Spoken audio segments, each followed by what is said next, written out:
You've been carrying weight that was never yours to hold. Thoughts that loop in your mind late at night, regret, shame, guilt. That voice that whispers, "You're not enough. You're behind. Why can't you just be happy?" But what if I told you the problem isn't you, it's what you've been taught to believe?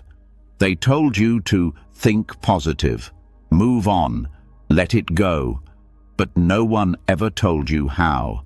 Here's the truth. Negative thoughts don't vanish just because you want them to. They dissolve when you understand them, when you stop resisting and start seeing clearly. Buddhism isn't about escaping life. It's about waking up to it. It's about training your mind to let go naturally, gently, without force. Tonight, you're not just going to sleep. You're going to begin a release. A release of heaviness, of noise, of fear that's been living inside you for too long. Through ancient teachings, through sacred silence, through the rhythm of your breath, you'll feel something shift. A softening, a loosening, a quiet kind of peace that doesn't need permission to exist. This is not just another audio to fall asleep to. This is a journey back to stillness, back to clarity, back to a mind that no longer clings to pain. A mind that no longer believes every storm is permanent. Remember, Buddhism doesn't promise a life without pain. It shows you how to stop suffering over it. It teaches you that thoughts are not facts, that emotions are just passing clouds, and that you are not broken. You are just waking up. So tonight, let go of the stories, of the shame, of the noise that tells you you're not enough. Let go, and let the silence teach you what peace really feels like. Are you ready? Let's begin. You've made it here, and something in you knows it's time. Time to finally stop carrying what doesn't belong to you. The pain you never asked for, the stories that were never yours, the heaviness that lingers even when everything outside seems fine. Maybe you've tried to bury it. Maybe you've tried to fight it. But it keeps returning. A familiar tension in your chest, a sudden wave of sadness for no clear reason, a restless energy that won't let you fully rest, and you're tired of pretending, of performing, of holding it all in. There's a reason these patterns keep showing up. It's deeper than memory, older than thought. What you're feeling may not have started in this life alone. And tonight, we go deeper into the karmic roots of your emotional pain, not as a theory, not as philosophy, but as truth felt in the body, in your breath, in the silence beneath the noise. Karma is often misunderstood. People think it's about punishment or reward, but in Buddhism, karma is simply cause and effect. Seeds planted by your actions, words, and thoughts, some from this lifetime, some from countless lifetimes before. Emotional baggage, the kind that feels impossible to shake, is often the result of karmic imprints left unresolved.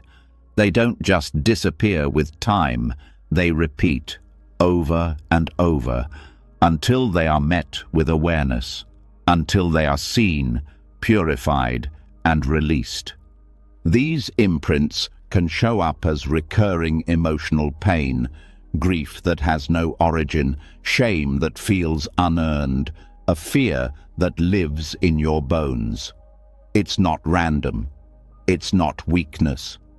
These are karmic echoes asking to be heard. When you avoid them, they return. When you suppress them, they grow louder. But when you meet them with wisdom, something changes. They begin to loosen. Purification in Buddhism is not about becoming perfect. It's about becoming light. It's about releasing the emotional density that keeps your spirit heavy and stuck. And the practices that help us purify are not abstract or mysterious. They are precise, gentle, transformative. One of the most powerful tools is the Vajrasattva mantra. Vajrasattva is the embodiment of purity in Tibetan Buddhism. This mantra, when recited with sincerity, acts like a cleansing river, flushing out deeply embedded karmic stains. But the mantra is only one part. It's not magic.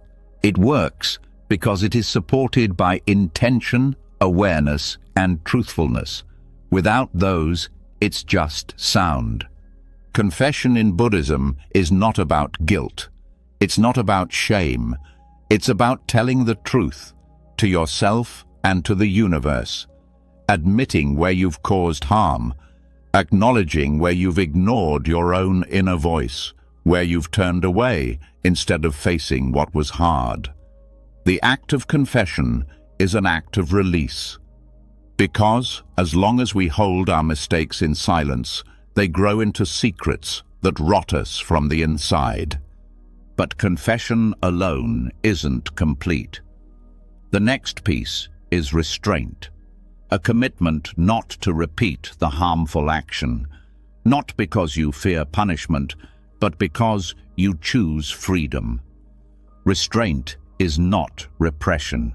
It's remembering your true nature and refusing to feed what pulls you away from it.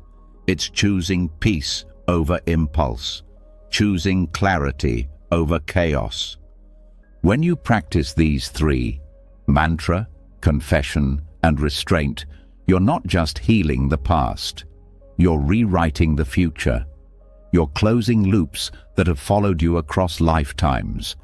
You're making space for joy that doesn't come with guilt, for love that doesn't come with fear.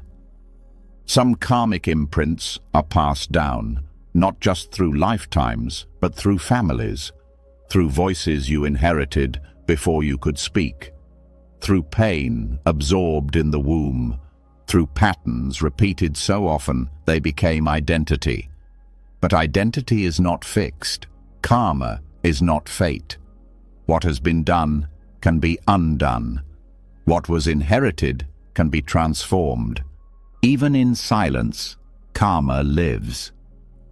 It's in the things you never said, the forgiveness you never gave, the emotion you swallowed to keep the peace, the moment you betrayed yourself to be accepted.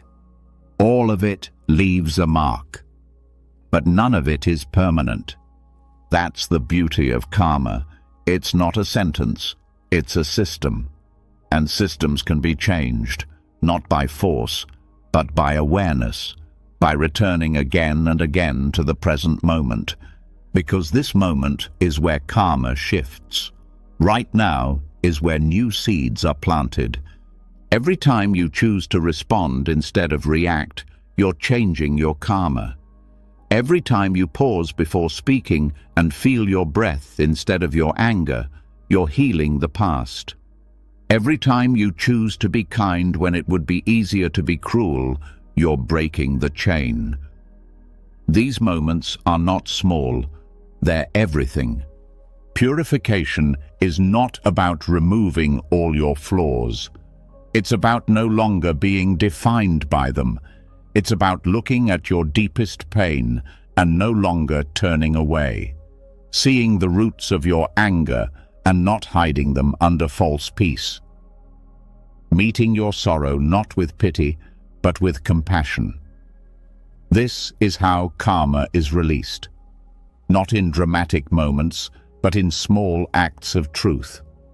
You may find that as you begin to purify, emotions come up more strongly. Old memories resurface, patterns you thought were gone return. This is not regression, it's revelation. It means you're strong enough now to see what you once had to hide. Let it come, let it rise, and let it pass through. You are not here to be punished by your past. You are here to meet it with wisdom. In Buddhist teachings, they say karma ripens like fruit. It may ripen slowly over years or lifetimes, or suddenly in a single experience that shatters everything. But even in this ripening, there is grace. Because when karma ripens, it becomes visible. And what is visible can be healed.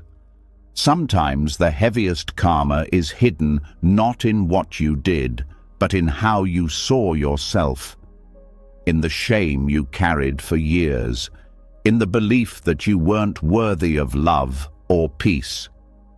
These are karmic shadows too, created not by action alone, but by self-perception. And these too can be purified.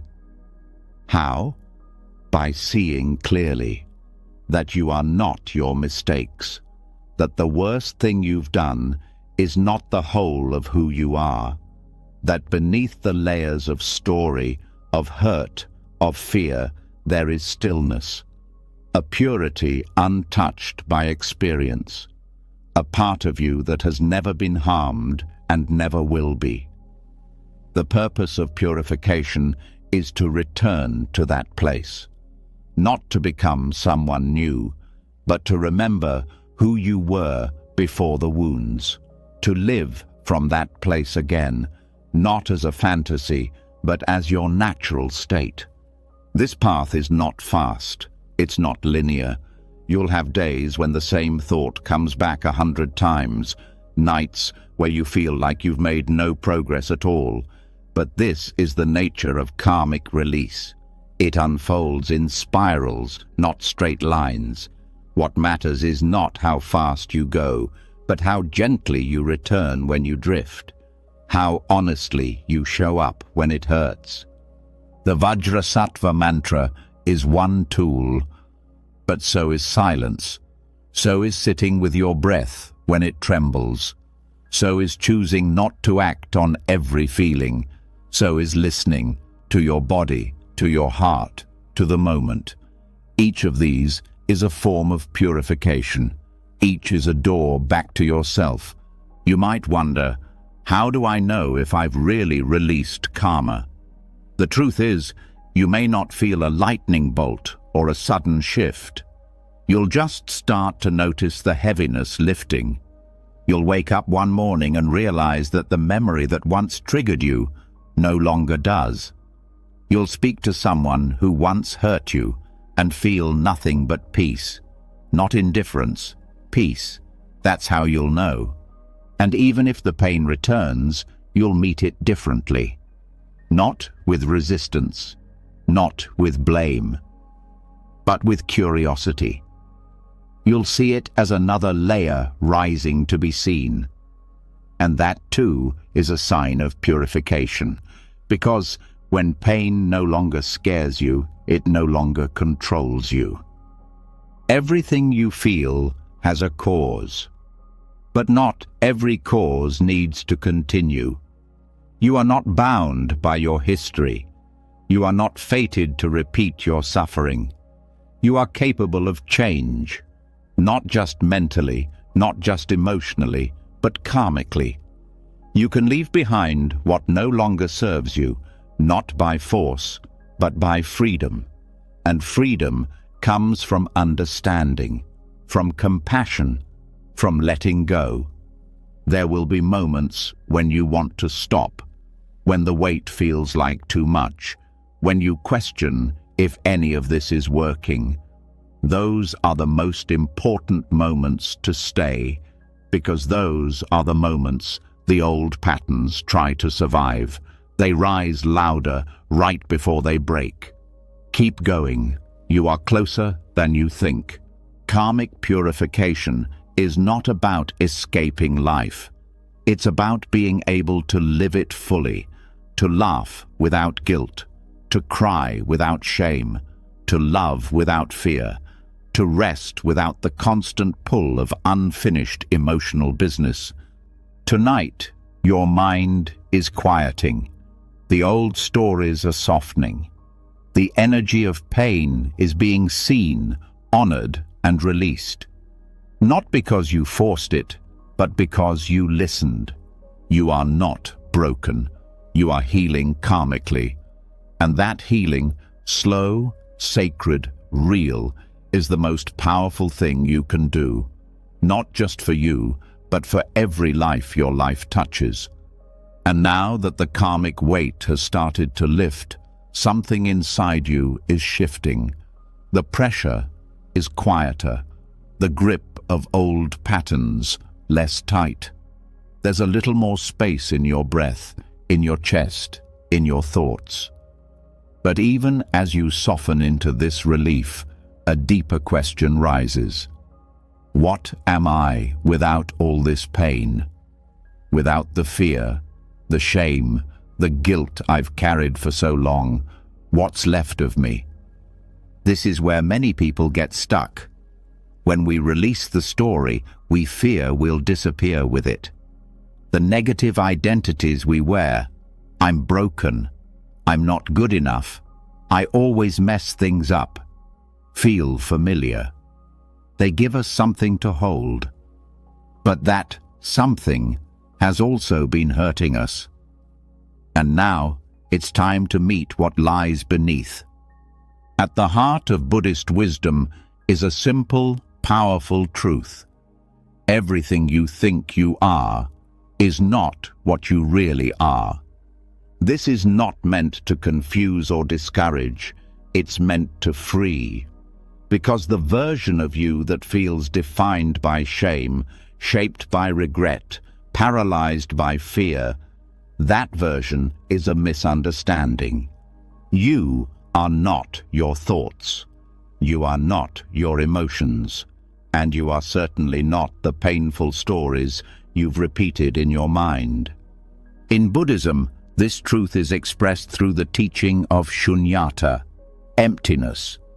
Not emptiness as in nothingness, not a void, but emptiness in the sense that things, including your identity, do not exist independently, permanently, or in the way you believe they do. Everything arises in relationship. Everything is conditioned. Nothing is fixed. You might feel sadness and say, I am sad. But that's not quite true. Sadness arises. It stays for a time. Then it fades. It is an experience, not a definition. The more closely you observe your emotions, the more you see this. They appear, they change, and they disappear. They are not you. They are happening to you, yes, but they are not your core. And when you stop clinging to emotions as personal or permanent, something amazing happens. They lose their power to control you. Shame may still arise, but it doesn't take over. Guilt may knock at the door, but it doesn't move in. You begin to see these experiences like clouds in the sky, passing shapes, not the sky itself. This is what freedom looks like. The concept of I is something we build. From childhood, we collect ideas. I'm good, I'm bad, I'm a failure, I'm a success. Every label sticks. Every wound adds a layer. Over time, we forget that these are labels at all. We believe them to be the truth. But what Buddhism reveals is that there is no solid I behind those labels. No fixed identity holding it all together. It's a bundle of memories, emotions, thoughts, and reactions. And all of them are always changing. This doesn't mean you don't exist. It means you don't exist in the way you've assumed. The feeling of I is strong. It feels real. But when you look closely, it's hard to find. Where is it? In your thoughts. Those change every moment. In your body. That's changed since the day you were born. In your name? That was given to you. What you find, when you really search, is that you are not a thing. You are a process. This realization doesn't make you vanish. It makes your suffering vanish. Because most suffering is rooted in clinging to a fixed identity. If you believe, "I am unlovable," every experience gets filtered through that belief. Someone cancels plans. Proof. A relationship ends. More proof. But what if that identity was never solid to begin with? What if it was just a passing idea you held for too long? By understanding emptiness, you begin to hold your identity more lightly. You can say, "I feel unlovable right now," instead of, "I am unlovable." That small shift is everything. It's the doorway from prison to freedom. In daily life, this teaching helps in the moments you least expect. When anger arises and you pause, noticing it as a wave, not your identity. When guilt shows up and you see it as a conditioned pattern, not your truth. When sadness visits and you sit with it, not fighting it, not becoming it, just observing. This is not detachment in the cold sense, it's warmth. It's a clear seeing that leads to deep compassion. You realize that you've been hurting not because life is cruel, but because you've believed your pain was who you are. Now, you're learning that who you are is the one who observes. The awareness beneath the emotion. The space in which all things come and go. There's a saying in Buddhist texts, "Form is emptiness, and emptiness is form." This means that even the most solid-looking things, your body, your thoughts, your emotions, are made of parts, conditions, causes. When the conditions change, the form changes. When the causes stop, the emotion fades. Nothing stands alone. Nothing stays forever. Even your guilt has conditions. Maybe it was born from something you did or something you didn't do. But now it's being fed by memory, by fear, by a belief that you are your past. Cut off the fuel and the guilt fades. Not by denial, but by understanding. Shame is similar. It tells you, you are wrong. Not just, you did something wrong, but you are wrong. That's a heavy burden. But when you bring emptiness into that feeling, you see the shame for what it is. A thought, a reaction, a distortion, not the truth. And once you see that clearly, it begins to lose its grip. Resentment works the same way. It sticks when you believe, they hurt me, and that hurt is now part of me. But through emptiness, you begin to see, the hurt is not your identity. The past is not a prison. You may still remember the pain, but you don't build a home inside it. You see the story, but you don't become it. Some people fear that seeing everything as empty will make life meaningless. But the opposite is true. It makes life sacred, precious. Because when you see that everything is changing, you start paying attention. You stop holding grudges. You stop clinging. You love more honestly. You forgive more quickly. You see that nothing, not even your worst moment, defines you. In practice, how do you begin to understand emptiness? Start with curiosity. Instead of believing every thought, question it. Is this true? Is this feeling permanent? Where is this me that's so certain it's not enough? Don't rush to answer. Just look. Look gently. Look honestly. Meditation is the training ground. You sit, thoughts come, feelings rise, and you just watch.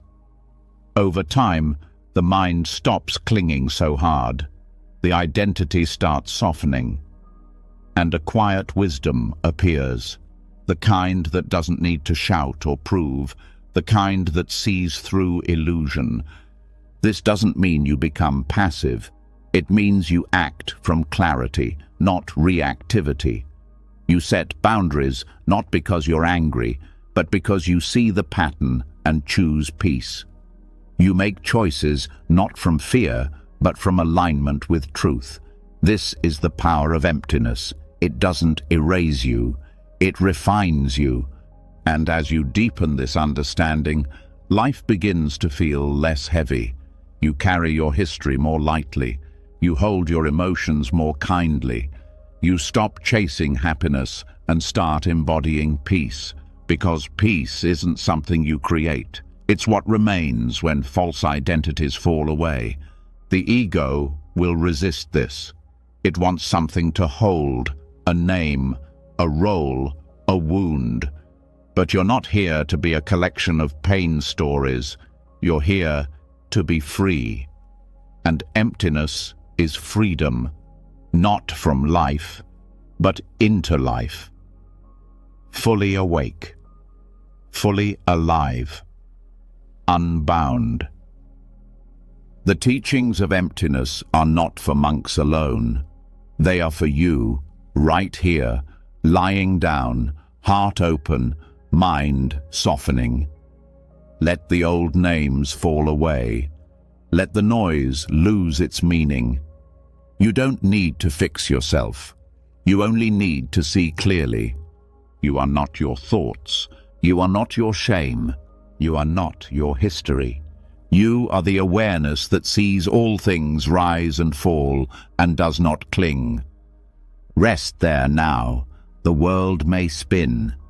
Thoughts may come and go. But you are steady, quiet, free. Let the silence show you what's left when you stop believing the voice that says, "You are not enough." That voice was never you, and now it's time to let it go.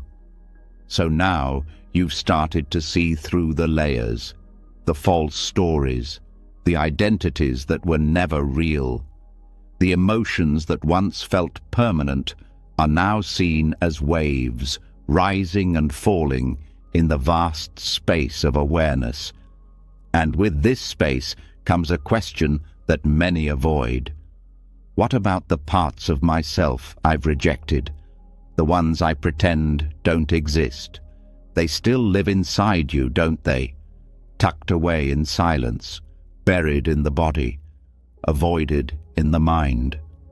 They surface sometimes, in anger you can't explain, sadness that feels too deep, or numbness that shields you from it all. These are the hidden parts, the forgotten pieces of your inner life, the shadow self, the aspects of you that were unloved, unwanted, judged, or misunderstood. Maybe you were told not to cry. Maybe you were punished for speaking up. Maybe your sensitivity was called weakness. Over time, you learned to push these parts down, to disown them, to pretend they never existed. But nothing inside you truly disappears. What you bury will find another way to speak. It might speak through anxiety. It might speak through shame. It might speak through a subtle unease that follows you into every room. These signals are not signs that something's wrong with you. They're invitations to listen more deeply. This is where the practice of Tonglen begins. Tonglen is not about fixing. It's not about replacing negativity with positivity. It's about going toward the very thing you've spent your life running from. It's about meeting suffering, yours and others, with the one thing it never had enough of: compassion. In most of life, we're taught to avoid pain, push it away, numb it, ignore it. Tonglen turns that pattern upside down. It asks you to breathe in suffering, not as punishment, but as an act of courage. And then to breathe out healing, relief, understanding. It is one of the most direct, fearless practices in all of Tibetan Buddhism and one of the most transformative. Here's how it works. You sit, you soften, you become present. Then you bring to mind a specific pain. It might be grief or fear or the part of yourself that you still feel ashamed of. Instead of turning away, you turn toward it.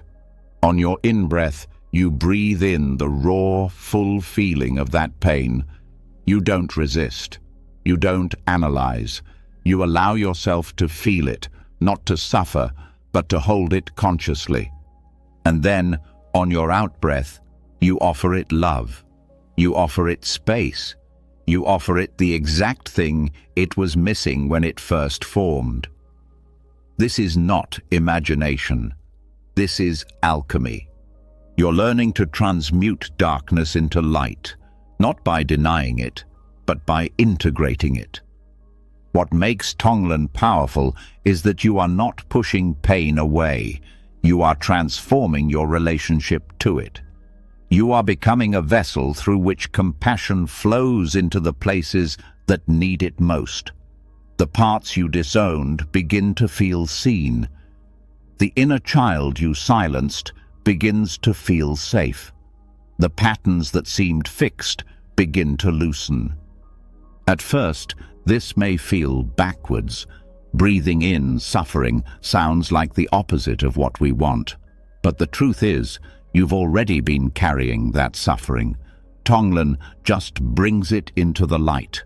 It allows you to stop fighting what's already inside and meet it with care instead. As the practice deepens, you can expand your focus. Start with your own pain, but then begin to connect it to others. If you're holding loneliness, know that millions of others feel the same right now.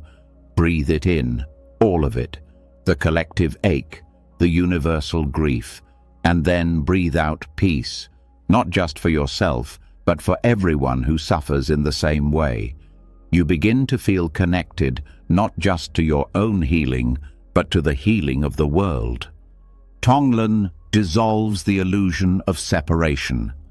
It shows you that your suffering is not private, not isolated, not something to hide. It is shared. It is human.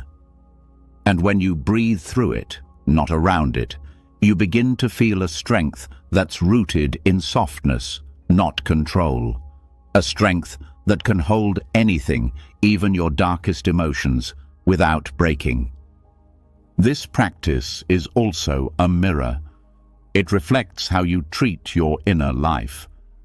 When you flinch from discomfort, Tonglen shows you how to stay. When you judge yourself, Tonglen teaches you to forgive. When you feel helpless, Tonglen reminds you that compassion is always within reach. One of the most healing aspects of Tonglen is that it allows you to hold space for contradictions. You can feel sadness and still offer kindness. You can feel rage and still breathe love. You can be afraid and still remain open. This is not bypassing emotion. It's embracing it with such honesty that it begins to shift on its own. As you practice more, you may notice that certain memories rise, moments when you felt rejected, abandoned, humiliated. These are not distractions. They are doors. Breathe them in. Let yourself touch that old pain without collapsing into it. On the out-breath, offer your past self what no one else could at that time: comfort, warmth, presence. This is how the shadow softens, not by being exiled, but by being welcomed. Tonglen also reveals the layers of your resistance. You may notice a voice inside that says, "I don't want to feel this. I can't handle this. This is too much." That voice is part of the shadow too. It's not the enemy. It's a defense, a pattern that developed to protect you. But now you're capable of holding more. You can breathe with fear instead of obeying it. You can sit with sorrow without sinking. And over time, something beautiful begins to happen. The parts of you that once felt shameful start to become sacred. Not because they're ideal, but because they've been met, tended to, heard. In this space of deep compassion, nothing needs to be fixed. Everything needs to be loved. Tonglen also sharpens your sensitivity. You start to notice subtle forms of pain in others, the quiet suffering behind a friend's smile, the tension in a stranger's body. Instead of turning away, your heart opens. You breathe it in, not to carry their burden, but to meet it with care. You begin to realize that compassion isn't just a feeling, it's a practice, a choice, a skill you can develop every day. It also dissolves judgment. When you breathe in the anger of someone else, you begin to see that beneath it is hurt. When you take in someone's defensiveness, you sense their fear. This doesn't mean you excuse harmful behavior, but it does mean you stop hardening your heart. You stay open without becoming weak. Tonglen also rewires your nervous system.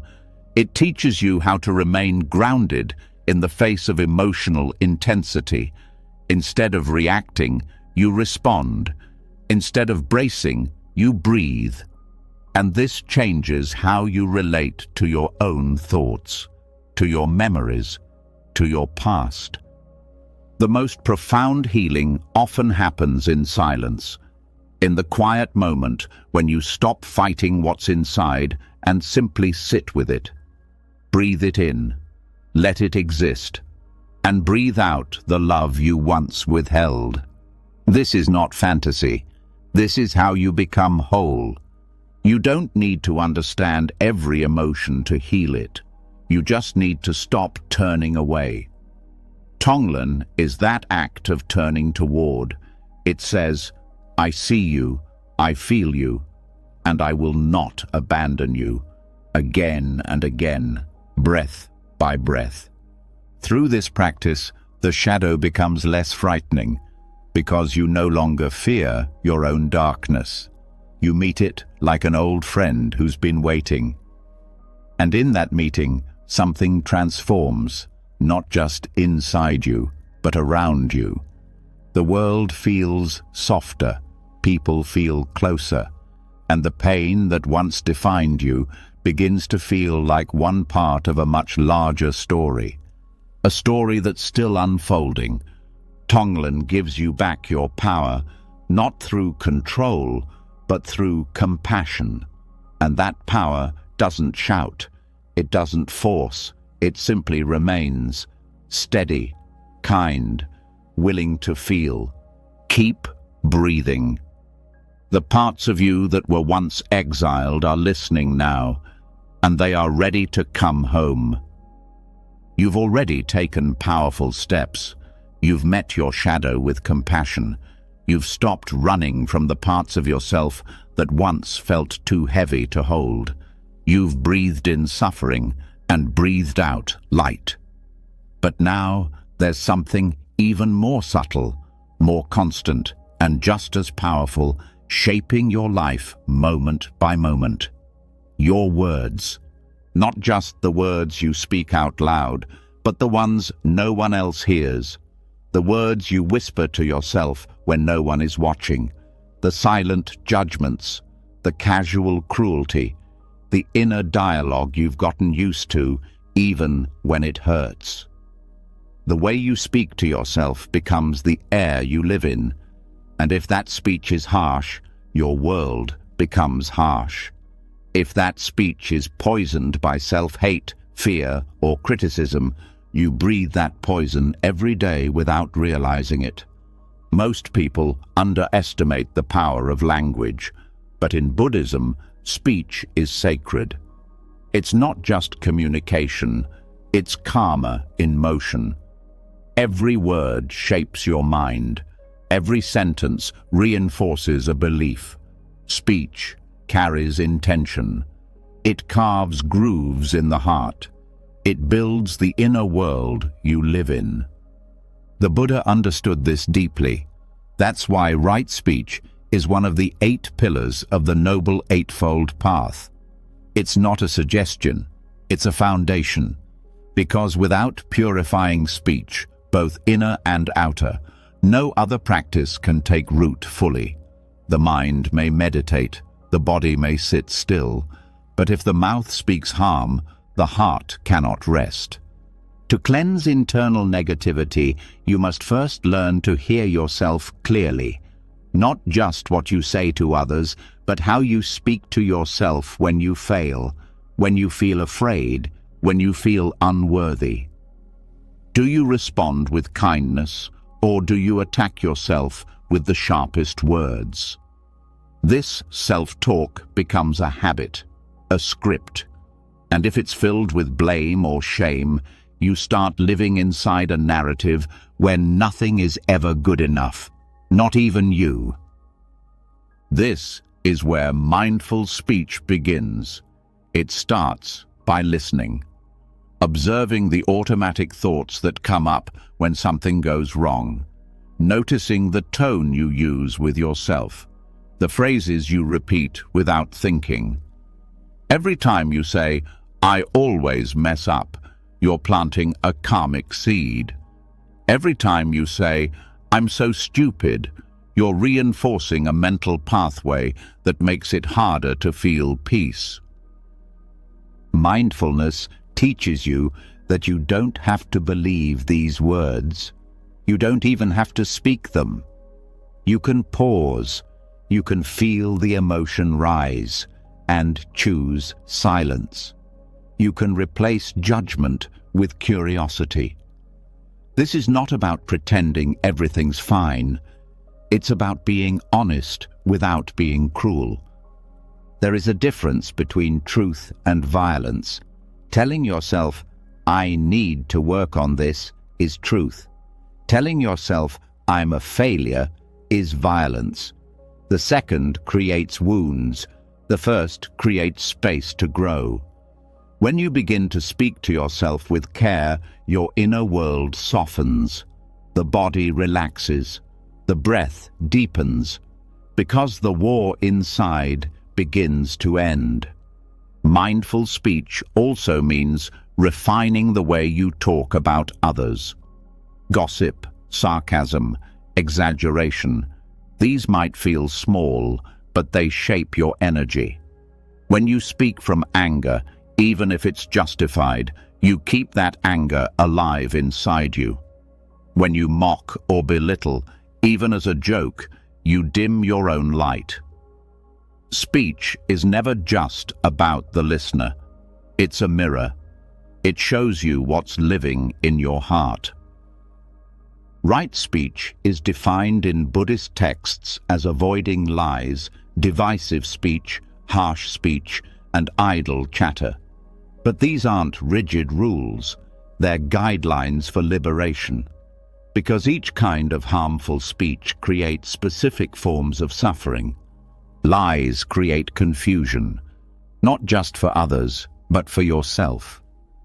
The more you lie, even small lies, the more fragmented your inner life becomes. You start to forget who you really are beneath the mask.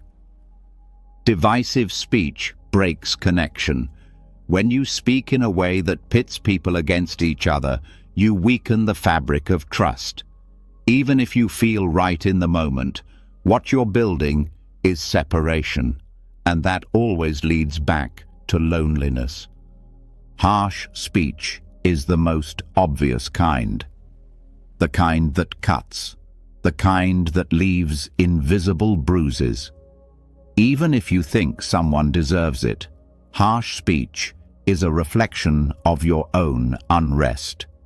It pours gasoline on the fire. It never brings peace. Idle chatter seems harmless, but it drains your energy. It keeps the mind restless, fills the space where silence might have taught you something deeper. Every time we speak without awareness, we scatter our attention. We move further from the present. By practicing mindful speech, you begin to reverse these patterns. You speak more slowly. You choose words that build instead of break. You say less, but what you say has more weight, more care. And the inner speech, the one that runs constantly in the background, starts to follow the same path. Slowly, gently, but certainly. You start to hear yourself say, "It's okay," when you make a mistake. "I'm learning," instead of "I'm failing." You catch the old patterns and soften them. You replace attack with understanding. And in doing this, your mind becomes a kinder place to live. This change doesn't happen overnight. Years of self-criticism can't be erased with one moment of mindfulness. But every time you pause before speaking, you shift direction. Every time you choose a different word, you lay a new foundation. One of the most helpful ways to cultivate this awareness is through the practice of noble silence. Spend time each day not speaking, not to others, and not to yourself. Let the mind settle. Let the habitual inner voice grow quiet. In that stillness, something else appears. Presence, clarity, a deeper knowing that doesn't rely on words. When you return to speech after silence, you do so with more care. You feel the weight of each word. You stop wasting them. Another powerful technique is journaling. Writing down your thoughts, especially the ones you don't say out loud, helps you see the patterns more clearly. You might discover phrases you use repeatedly, especially when you're upset. When you see them on paper, you can question them. You can rewrite the story. Compassionate speech also includes knowing when not to speak. Not every situation needs your opinion. Not every silence needs to be filled. Speaking from ego, trying to prove, impress, control, keeps you trapped in identity. Speaking from awareness is different. It's slower, it's cleaner, it has less noise. This also changes your relationships. When you speak with kindness, people feel safer around you. When you listen deeply, people feel seen. And when you no longer speak harm to yourself, you stop expecting others to hurt you. You teach the world how to treat you by how you treat yourself. This is not about being perfect. It's about being honest without being hurtful, about being clear without being cold. It's about using your voice to heal, not to harm. That includes the voice inside your own head. The karmic effect of speech is subtle but profound. Every word either strengthens your suffering or dissolves it. There is no neutral. When you gossip, you feel more disconnected. When you lie, you feel more anxious. When you speak with anger, you carry that anger with you. But when you speak truthfully, kindly, clearly, you plant seeds of peace that bloom far beyond that moment. You might not see the effect right away, but over time, your whole life begins to shift. Your mind grows quieter, your body feels safer, your relationships become more real. Because when your words reflect clarity, your world reflects harmony. Speech is not just expression, it's creation. And now that you know this, you can no longer speak carelessly. You are creating your reality with every sentence. Speak as if the world is listening, because it is. Let your speech cleanse you. Let it lift you. Let it become a bridge between your heart and the world. No more violence, no more shame, just truth, spoken gently, lived fully. And when the old voices return, and they will, you'll know how to meet them, not with fear, not with silence, but with new words. Words shaped by wisdom, by practice, by presence. Keep speaking like that, and watch everything change. You've started to hear yourself differently. The voice that once attacked now hesitates. The inner critic grows quieter. You've seen how words shape your world, how silence can heal what noise could never reach. But beneath the surface of speech, beneath even your thoughts, there is something more foundational waiting to be understood. It's what sits at the core of your heaviest emotions, what quietly fuels your restlessness even when things appear calm.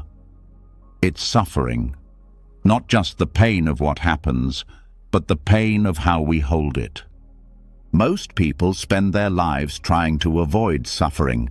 They run from it, deny it, distract themselves. But in Buddhism, suffering is not something to flee. It's not a flaw, it's a gateway. The first noble truth doesn't ask you to like suffering, it asks you to recognize it, because until you do, it controls your life from the shadows. The word dukkha is often translated as suffering, but it means more than that. It refers to the unease that runs through life itself, the feeling that something is off, incomplete, unsatisfying. Even in good moments, there's a subtle tension, a sense that it won't last, that something is missing. This discomfort isn't proof that life is broken. It's a sign that clinging is happening, wanting things to stay the same, wanting pain to disappear, wanting control in a world that moves on its own terms. But here's the turning point.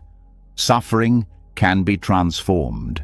It can be used, not to harden you, but to open you, not to define you, but to wake you up. This is the alchemy of suffering, the process by which pain becomes wisdom, where your deepest wounds stop being sources of shame and start becoming paths to awakening. This transformation begins the moment you stop asking, "Why is this happening to me?" and start asking, "What can this teach me?" That shift in question turns the whole experience inside out. Pain doesn't shrink from this question, it reveals itself. It starts to show you the root, the habit, the grasping that led to the wound. This isn't about blaming yourself. It's about reclaiming the power to see clearly. Wisdom doesn't come from avoiding difficulty. It comes from meeting it with attention, with honesty. Every time you sit with pain without numbing it, you learn something about your patterns, your attachments, your expectations. This is not theory. It's real-time self-awareness, the kind that changes your wiring. Trauma, too, becomes part of this path. Not by pretending it didn't happen, not by minimizing its weight, but by choosing to relate to it differently. When trauma is met with compassion and insight, it becomes less like a trap and more like a map. It shows you where the work is, where the healing wants to happen, and if you stay with it, not by reliving it, but by witnessing it with new eyes, it begins to shift. Slowly, gently, deeply. Suffering breaks the illusion of control. It shows you what's real. When everything falls apart, masks drop. What's left is what can't be taken away. Your capacity to feel, to learn, to love, even when it hurts. That's where Bodhi begins, not in comfort, but in clarity. Bodhi, meaning awakening, doesn't rise in spite of pain. It rises because of it. This is why the Buddha didn't teach the removal of suffering as the first step. He taught the understanding of it. Because when you truly see your pain, not just the surface symptoms, but the core, you begin to see through it. You stop being consumed by it. You recognize that suffering isn't a punishment. It's a process. A process that reveals what matters, that strips away distraction, that brings you back to the breath, the moment, the raw, unfiltered experience of being alive. And from that contact with truth, wisdom arises. The kind of wisdom that's not intellectual, but cellular.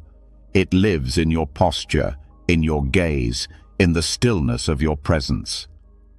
Turning suffering into wisdom requires two things: awareness and compassion. Awareness to see clearly, compassion to stay present. Without awareness, pain becomes identity. Without compassion, awareness becomes cold. Together, they create the space where healing happens. This is also where the ego begins to dissolve, because the ego thrives on control, on certainty, on superiority. Suffering humbles all of that. It breaks the idea that you are separate, that you are untouchable, and that breaking is not the end, it's the opening. The broken places are where light enters, where you stop pretending, where you stop reaching for perfection and start becoming real. And when you become real, others feel safe to do the same. Your healing helps theirs, not by fixing them, but by showing them that it's possible. This transformation doesn't erase pain, it reframes it. You start to see that the most painful parts of your life were not empty. They were full of insight, buried beneath the resistance, beneath the fear. Every disappointment showed you an attachment. Every heartbreak revealed a truth. Every loss taught impermanence in a way no book ever could. Some lessons can only be learned through suffering, not because suffering is noble, but because it removes the distractions that keep you asleep. It wakes you up to the fragility of life, to the urgency of presence. And once you see that clearly, your priorities change. What once seemed important now feels empty. What you used to ignore now feels sacred. You stop wasting time. You speak more directly. You feel more deeply. You hold grief and gratitude in the same breath. Because you've seen how fast things fall apart, how quickly life can shift. This isn't fear, it's awareness. And with awareness comes tenderness. For yourself, for others, for every being moving through their own invisible storm.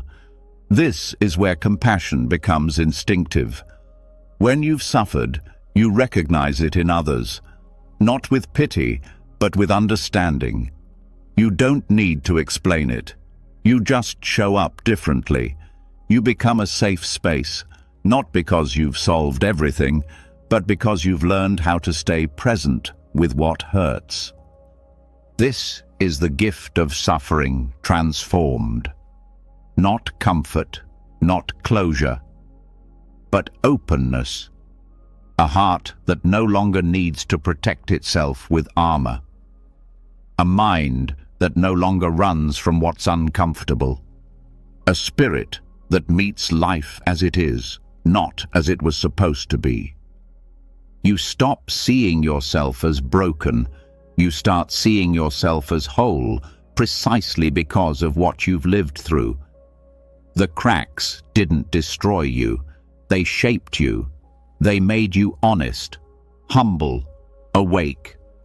In this way, your suffering becomes sacred, not in a romantic way, but in a grounded, embodied way. It becomes part of your story, but no longer the whole story. It becomes part of your wisdom, but no longer your identity, and that wisdom radiates.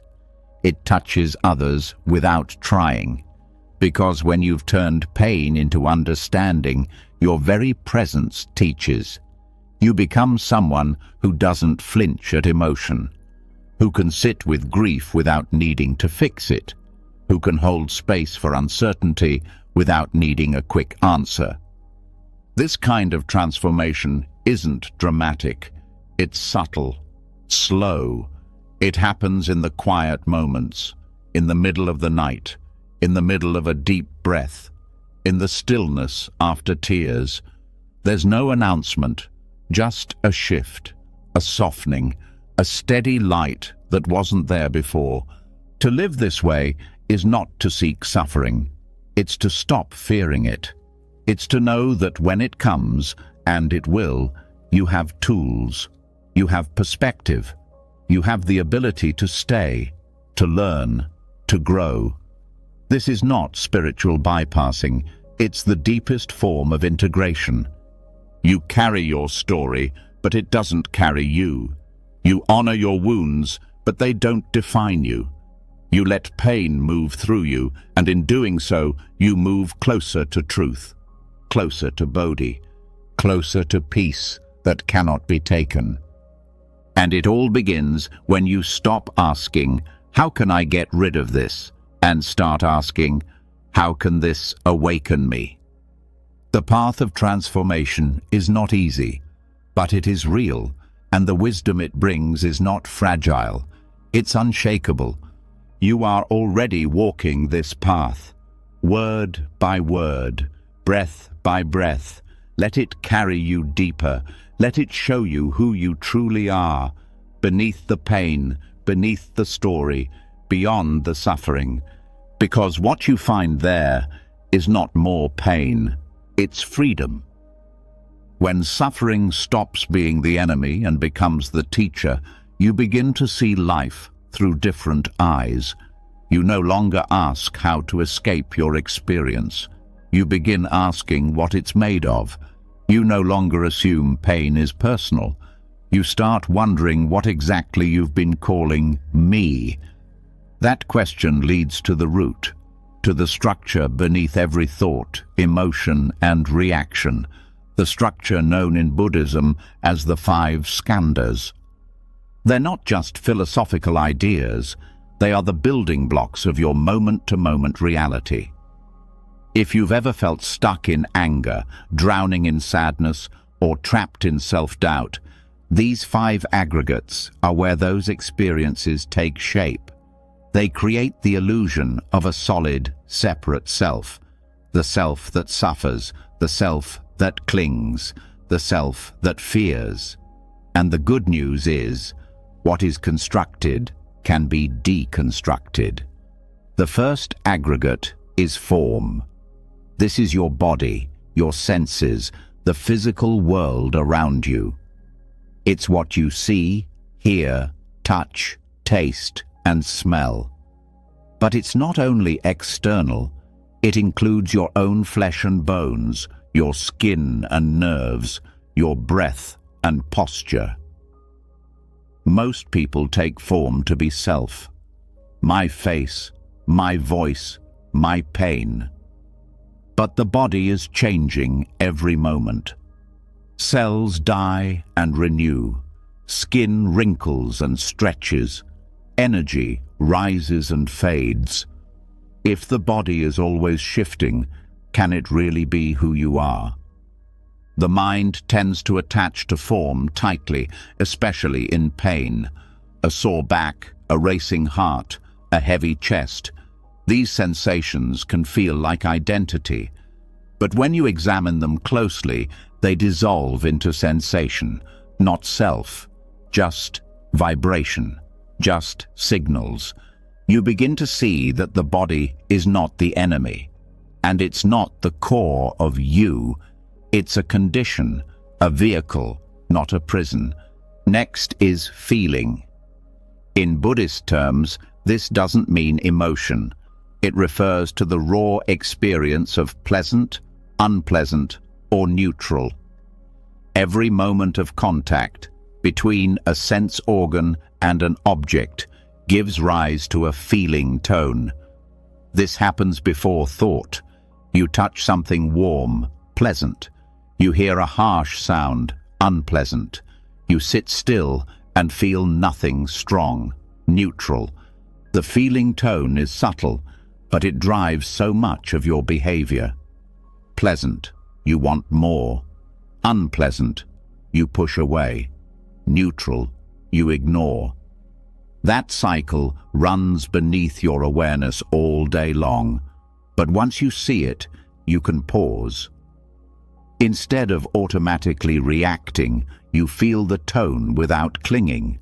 You don't chase pleasure or resist discomfort.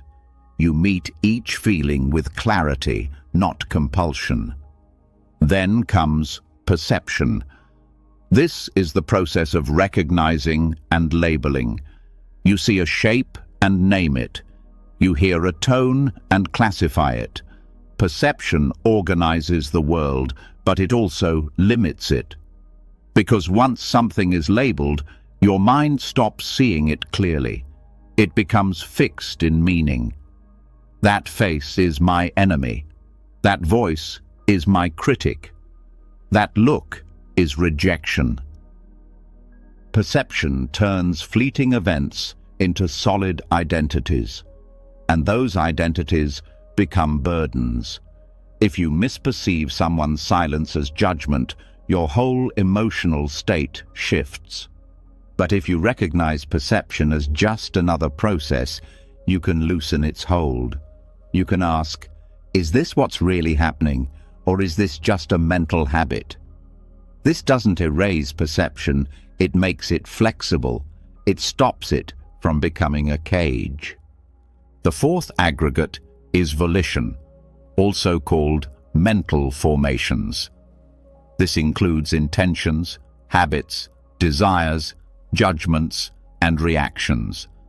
It's the momentum of your karma playing out in the mind.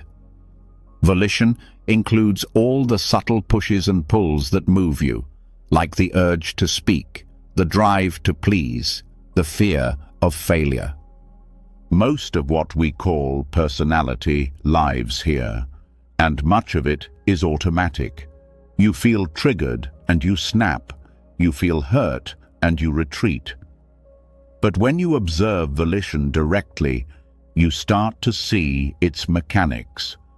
You begin to notice how every reaction is shaped by past conditions, and that realization creates a space. In that space, freedom begins. Volition is not destiny. It can be reshaped, but only if you see it clearly.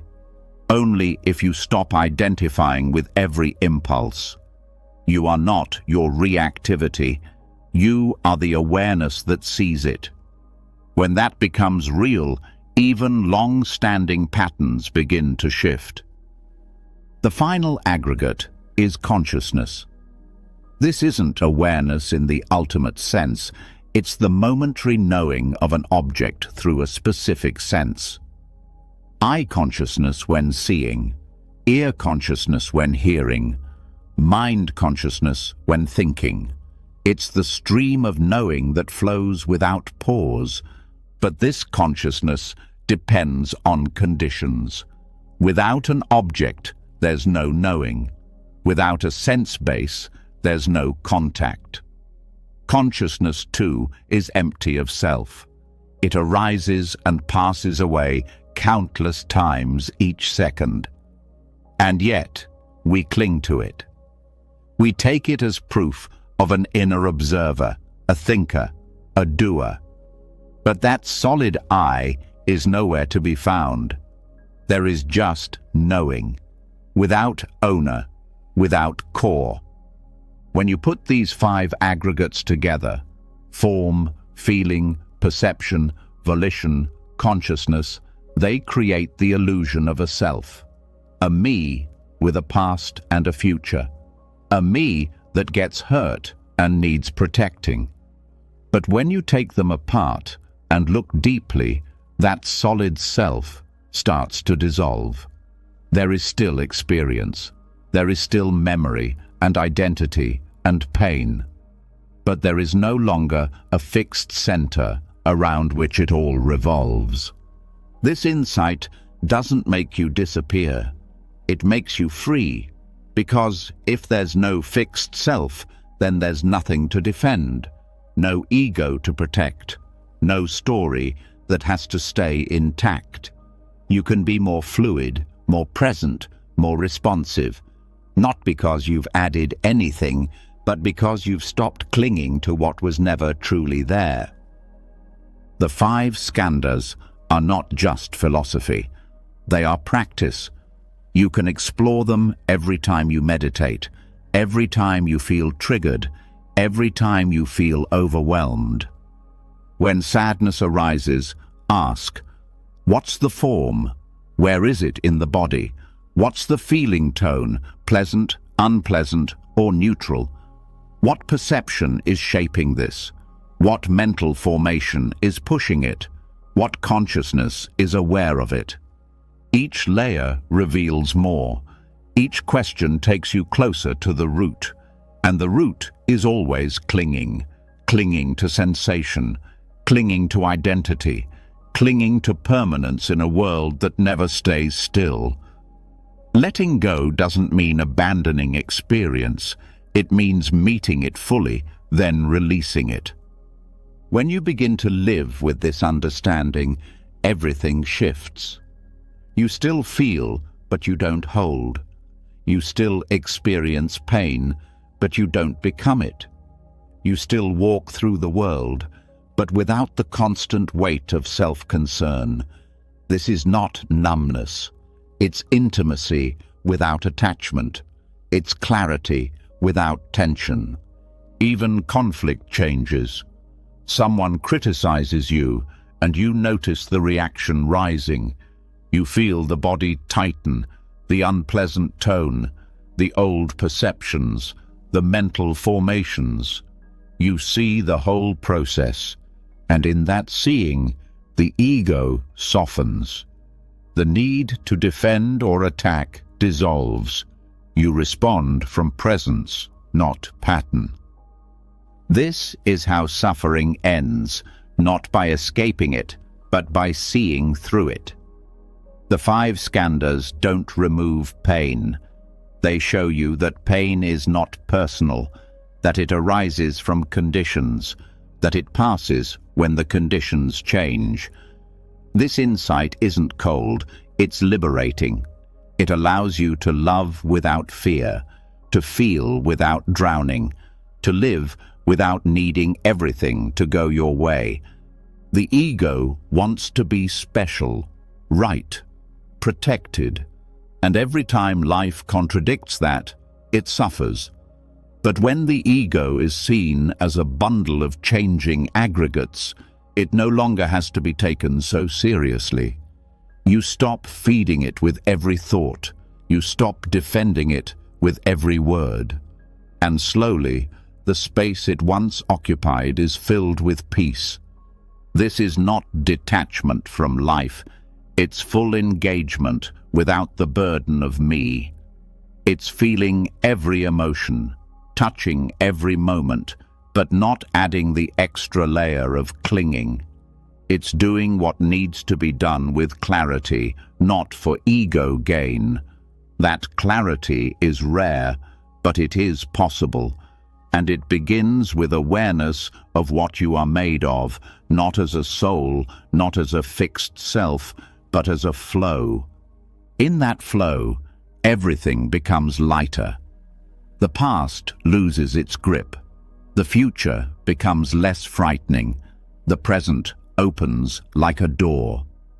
You begin to trust your experience, not because it's always pleasant, but because you know how to meet it, without running, without resisting, without turning it into a story.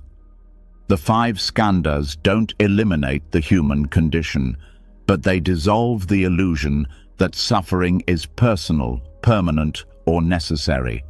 They show you that the self you've been defending is a collection of processes. And those processes, when seen clearly, lose their power to bind you. Keep looking, keep asking. What is this made of? What is really happening? Every answer brings you closer to freedom. Every layer you peel back reveals more truth. Not in theory, in felt experience.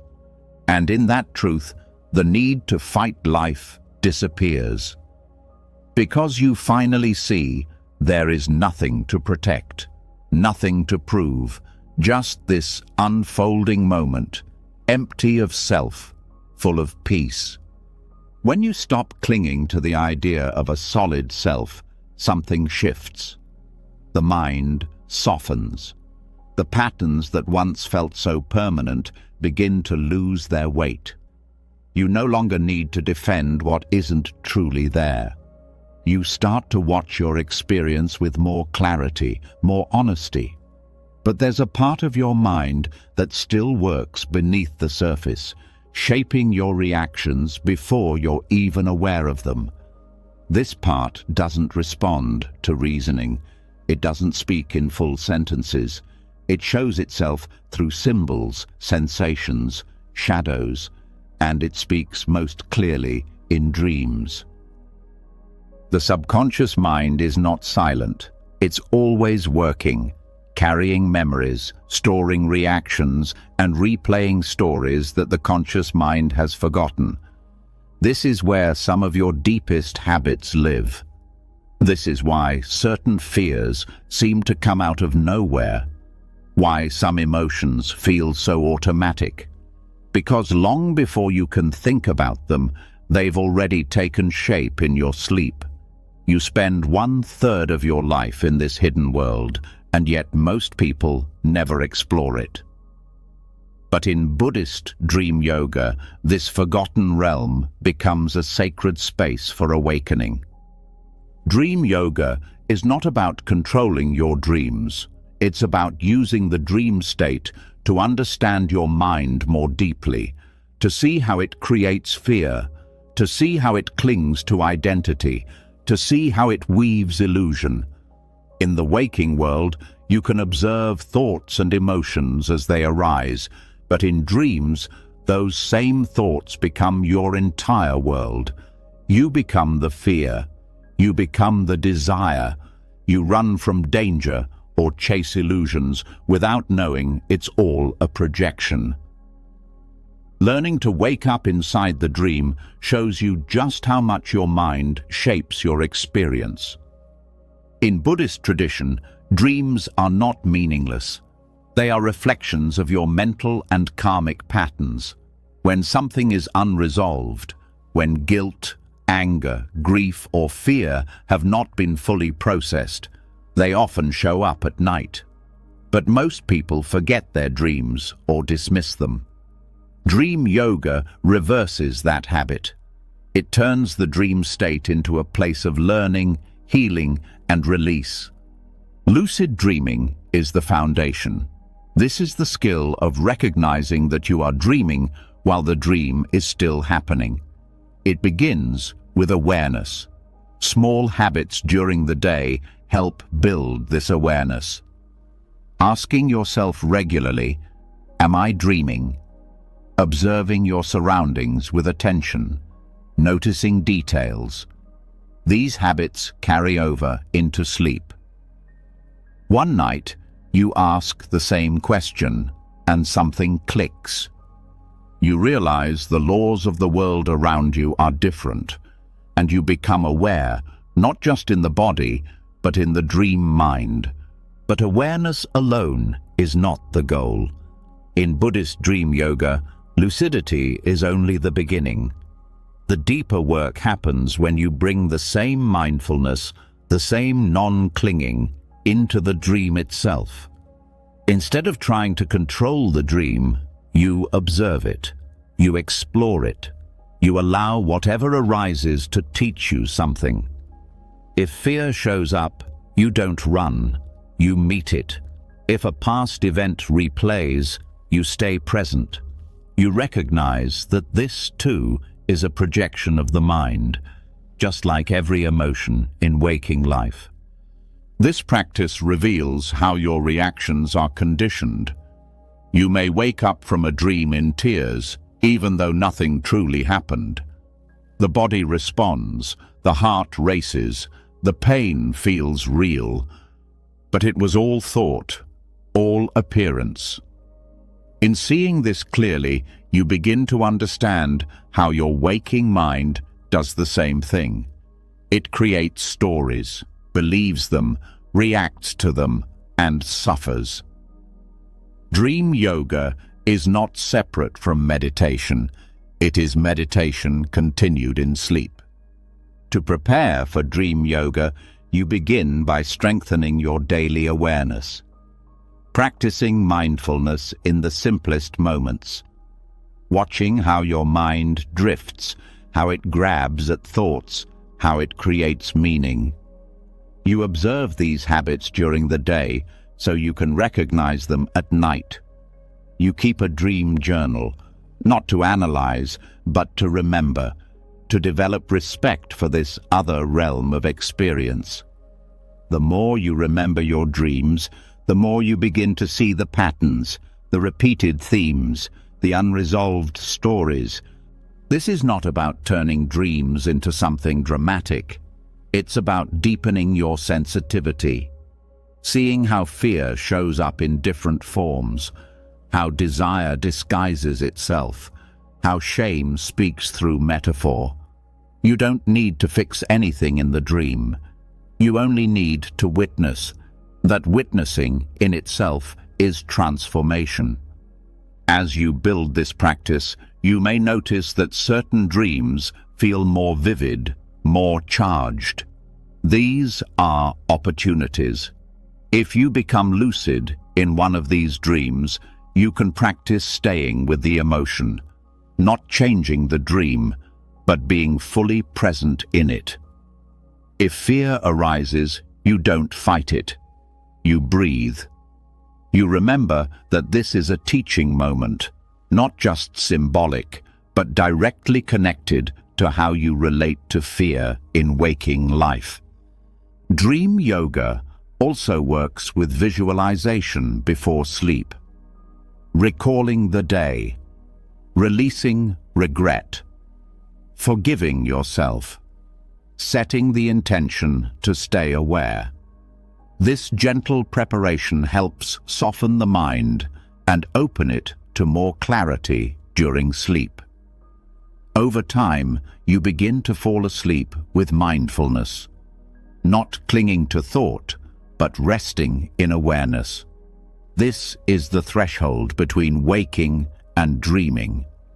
And when awareness carries through, you begin to wake up inside the mind's deepest spaces. This awareness doesn't make you cold, it makes you free.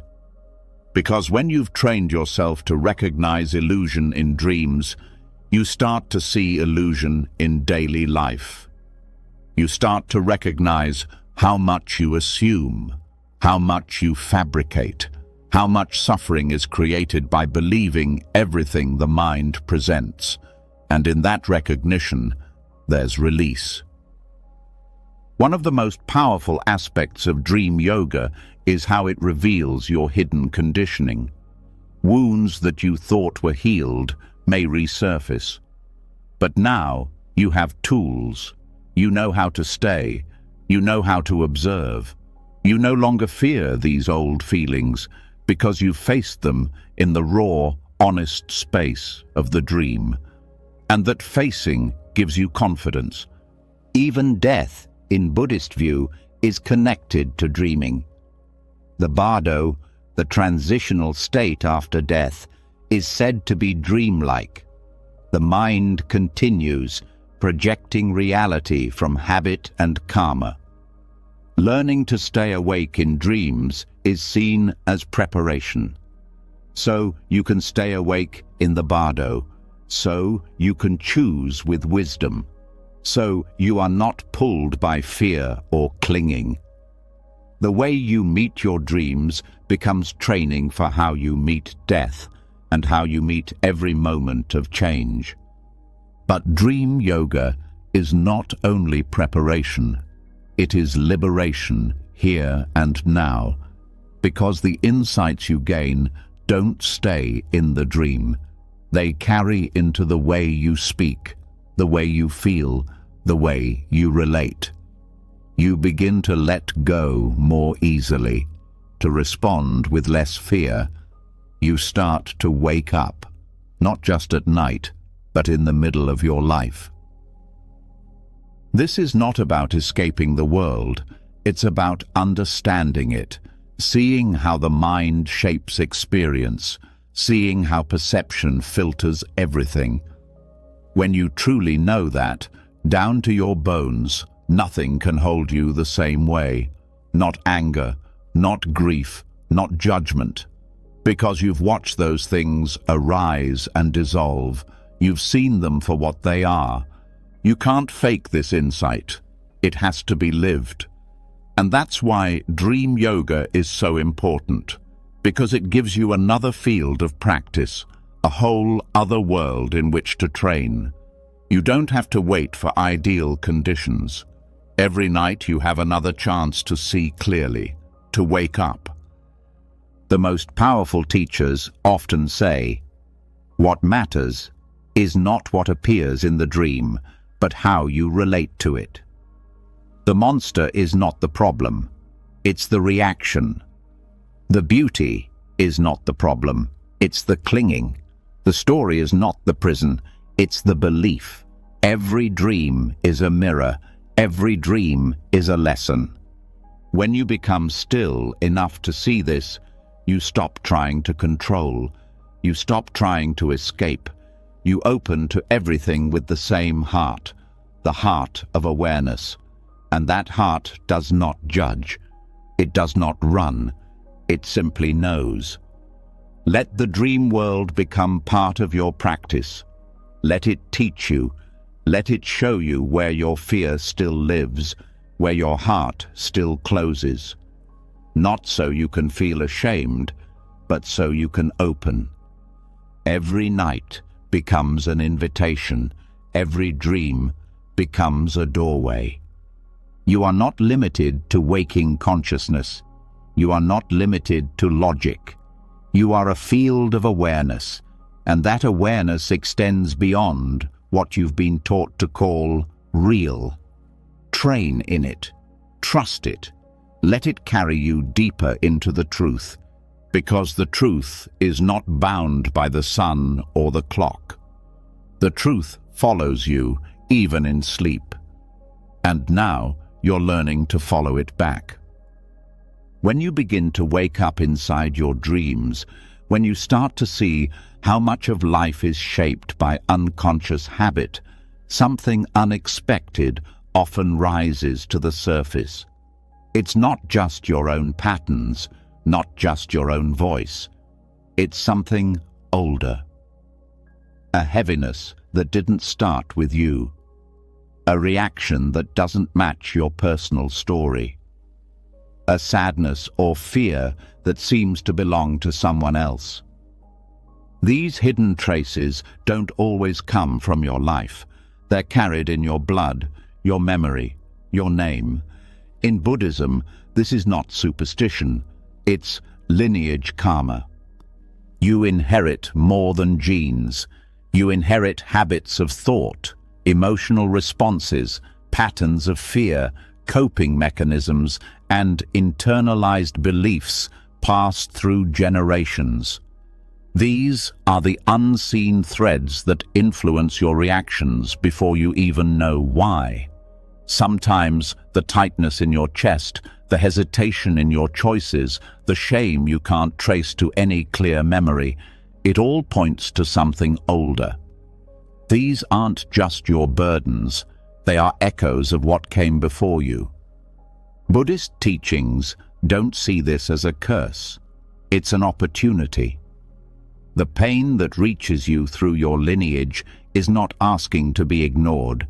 It's asking to be healed, and not just for you, but for all those who came before and all those who will come after. Rituals in Tibetan and Zen traditions offer a profound response to this inherited weight. They don't try to erase the past. They honor it. They give form to what's been forgotten. They create space where grief, gratitude, and release can coexist. These rituals don't live in theory. They live in breath, chant, incense, water, fire, earth. They bring the intangible into something you can touch, see, and feel. In Tibetan Buddhism, one of the most powerful practices for releasing karmic burdens is the sur offering. This ritual involves burning fragrant substances, typically combined with mantra recitation, and offering the subtle scent to beings in all realms, including ancestors, wandering spirits, and those who remain stuck in karmic confusion. The offering is not just physical, it is emotional, mental, energetic. You give from the heart. You acknowledge what was unresolved, unspoken, or unloved. You say to the past, I see you, I honor your pain, and I choose not to carry it further. The sur offering becomes a bridge between worlds, a moment where the present touches the past with awareness, where karma, instead of being passed on blindly, is met with compassion and consciously transformed. You are not asking ancestors to change. You are offering them peace through your own awakening. In Zen traditions, the practice of ancestral veneration is often quiet and subtle. It's woven into daily rituals, seasonal ceremonies, and memorial chants. Chanting names, lighting incense, bowing before photographs. These small acts carry deep meaning. They remind you that you are not alone in your journey. You are part of a continuum, and in remembering those who came before, you begin to understand your own emotional inheritance with more clarity. Zen emphasizes the importance of remembering without attachment. You do not cling to the past. You bow to it. You express gratitude even for those who caused harm, not to excuse them, but to free yourself from hatred. In doing so, you begin to understand that every unresolved wound left by those before you now lives as a choice in your own behavior. What you do with that choice determines whether it becomes another repetition or a turning point. Buddhist funeral and memorial practices also help the living release the emotional weight of unresolved grief. These rituals are not just for the deceased, they are for those who remain. To bow, to chant, to make offerings is not only to send merit, it is to clear the channels within you, channels where resentment may still flow, where silence may still hurt. These rituals do not fix the past, they liberate the present. You don't need to be part of a monastery or temple to engage in these practices. A simple altar in your home, even just a candle lit with sincere intention, can become a sacred place of release. Speak the names of those who shaped you. Speak even if your relationship was painful. Speak even if you never knew them. There is no hierarchy in the emotional body, only what is acknowledged and what is ignored. Healing begins the moment you stop pretending you are separate from what you inherited. In Tibetan Vajrayana, specific practices such as Vajrasattva purification can be extended to ancestral karma. The 100-syllable mantra, recited with focus and a wish to cleanse the entire lineage, becomes a deeply healing act. You are not asking for personal gain. You are asking to be a vessel of release for every grandmother who swallowed her sorrow, for every father who never knew how to express love, for every child silenced by fear. You become the one who says, "The cycle ends here." This is not about blame. It's about understanding. Many emotional patterns were born from survival. People did what they could with what they had. But now you have more awareness. You have the tools.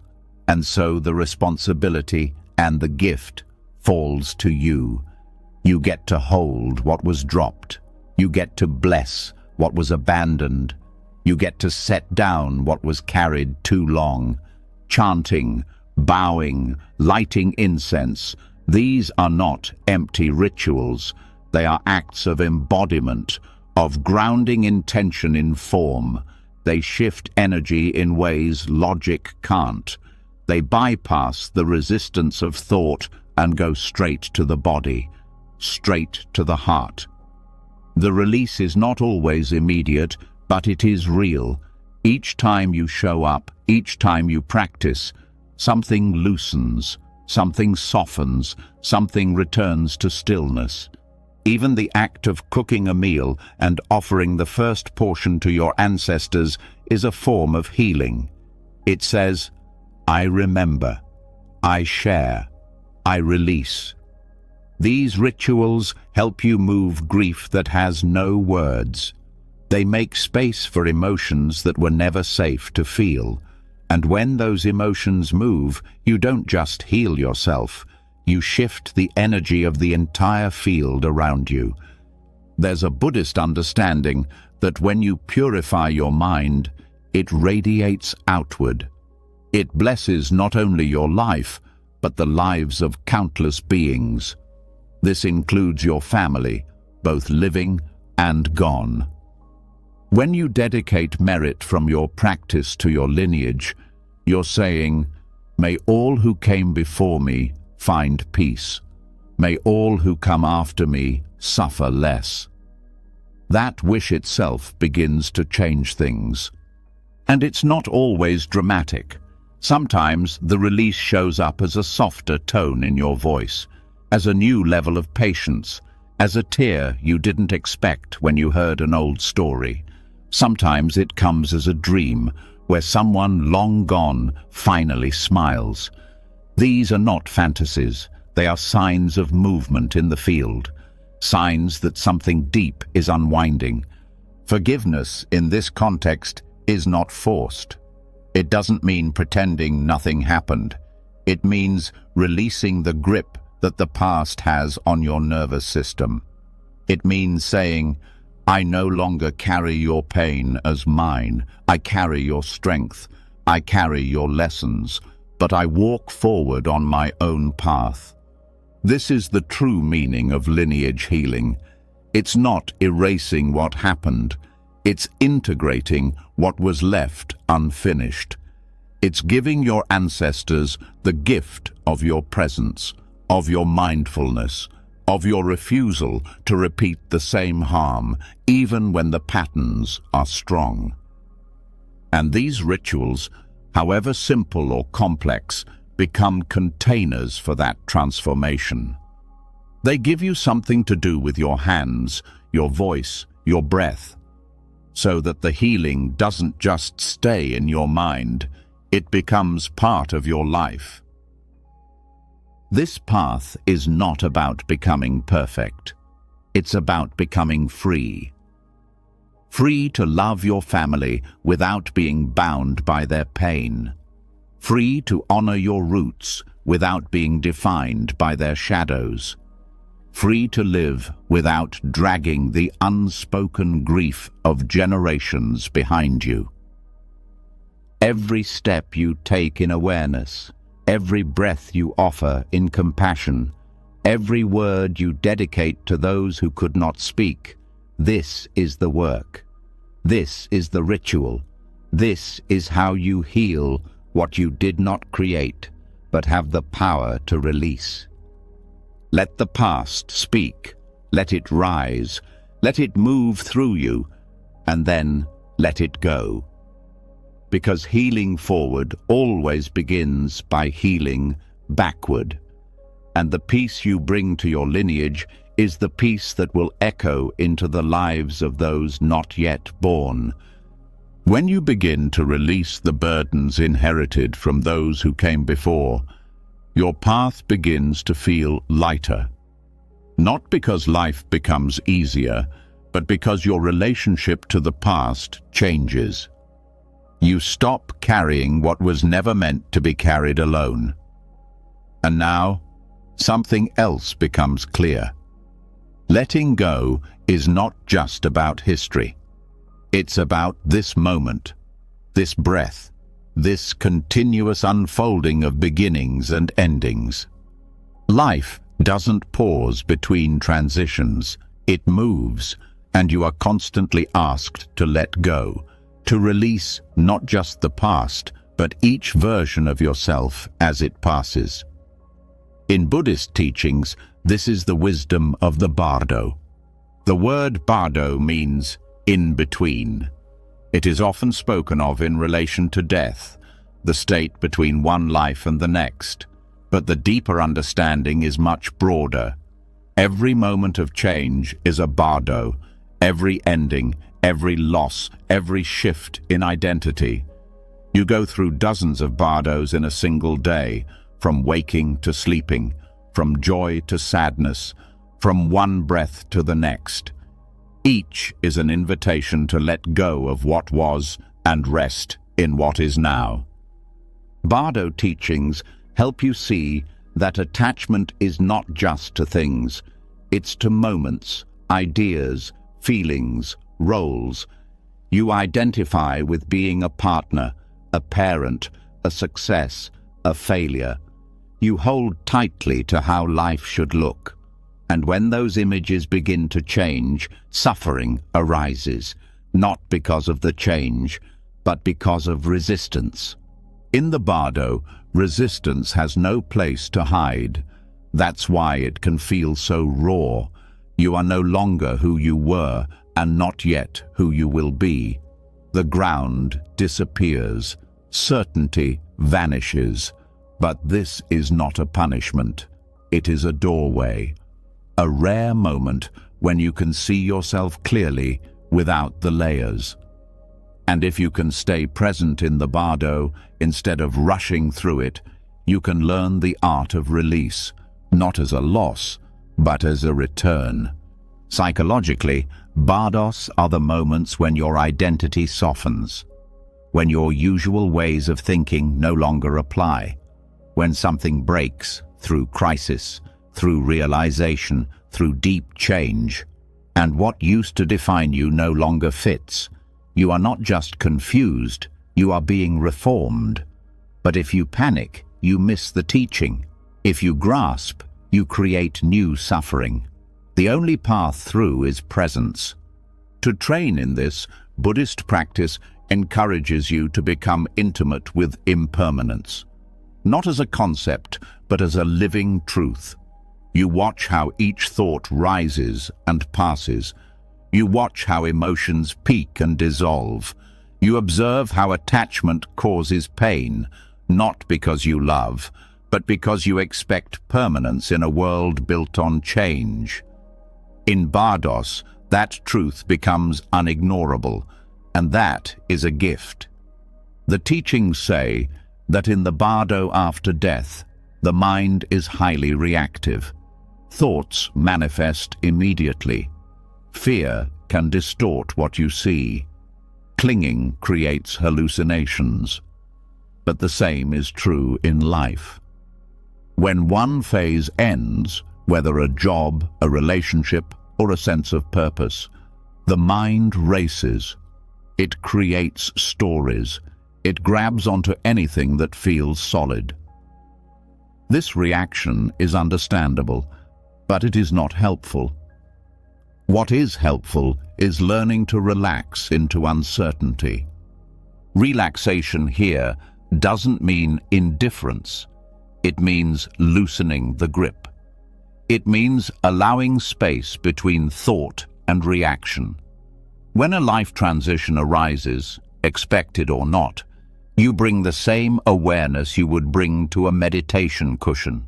You breathe, you feel, you name what's happening without clinging to it. You allow grief without being consumed. You allow hope without being controlled. The bardo is not a place of comfort, but it is a place of truth. And truth is the beginning of liberation. In this space, you see what you've been holding too tightly, the identity you've built, the dreams you've attached to, the fears you've avoided, all of them surface, and now you can meet them not with avoidance, but with compassion. This is where the power of bardo practice lies. It's not about waiting until death to understand these teachings. It's about recognizing that you are in transition constantly, that everything is shifting, that you are always standing in the doorway of what was and what is becoming. And instead of trying to rush through that door, you can pause, you can learn, you can surrender. There are specific practices that help prepare for these moments. One is phowa, the practice of conscious transference. It's traditionally used to guide consciousness at the time of death, but its essence can be used at any ending. It teaches you to let go with clarity, to shift your awareness upward, into openness, into spaciousness, instead of contracting into fear. You can use this when you feel grief, when you feel stuck, when a part of your life is falling away. It trains the mind to die well in every moment. Another practice is meditating on the dissolution of the elements. In Tibetan texts, this refers to how earth, water, fire, air, and space dissolve at the time of death. But psychologically, it reflects the unraveling of identity. When you lose your grounding, when your emotions flood, when your energy burns out, when your breath becomes shallow, when your awareness expands. Recognizing these stages helps you navigate intense transitions with more wisdom. In daily life, transitions come in many forms. The end of a habit, the loss of someone you loved, the aging of the body, the letting go of a dream. Each one offers the same opportunity to meet change with presence instead of fear. To see that letting go is not the same as being lost. It's a returning to clarity, to stillness, to the part of you that doesn't break when things fall apart. Bardo teachings show you that fear is most powerful when you refuse to look at it. But when you turn toward it, it softens. Because fear thrives on uncertainty, but presence dissolves uncertainty. You don't need to know what's next. You just need to stay here with what is, with what's leaving, with what's beginning, without needing to control it. Every bardo is a rehearsal for freedom, a chance to let go of what you thought you needed, a chance to release the false safety of fixed identity, a chance to rest in the groundless space where transformation happens. And every time you allow yourself to be present in that space, you become more fluid, more awake, more free. This freedom doesn't mean you feel nothing. It means you feel everything without drowning. It means you grieve and love and release with full attention. It means you stop clinging to the illusion that anything lasts. And because of that, you cherish it more. The people in your life, the moments of beauty, the breath. Nothing is taken for granted because nothing is promised. You also begin to see how many bardos you've already survived. You've been through so many endings, so many silent transitions. You've felt the world fall apart and reassemble. And here you are, still breathing, still learning. That recognition gives you confidence.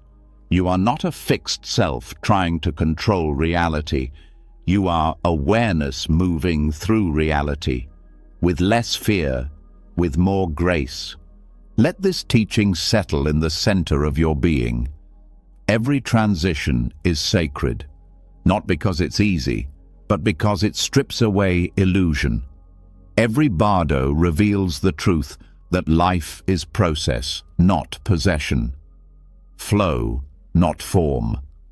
Awakening is not a destination. It is your willingness to remain awake in the middle of change. This path is not about becoming someone else. It's about becoming no one, free of rigid roles, free of stories that bind you. And in that emptiness, love becomes purer, compassion becomes stronger, action becomes more skillful. You live without armor, but not without strength. Bardo practice is preparation for death, yes, but it's more than that. It's training for life in its rawest form. Life without guarantees. Life without escape routes. Life with eyes open, heart open, breath steady. You learn to stay, to breathe, to bow when something ends, to welcome what comes next, even when you don't know what it will be.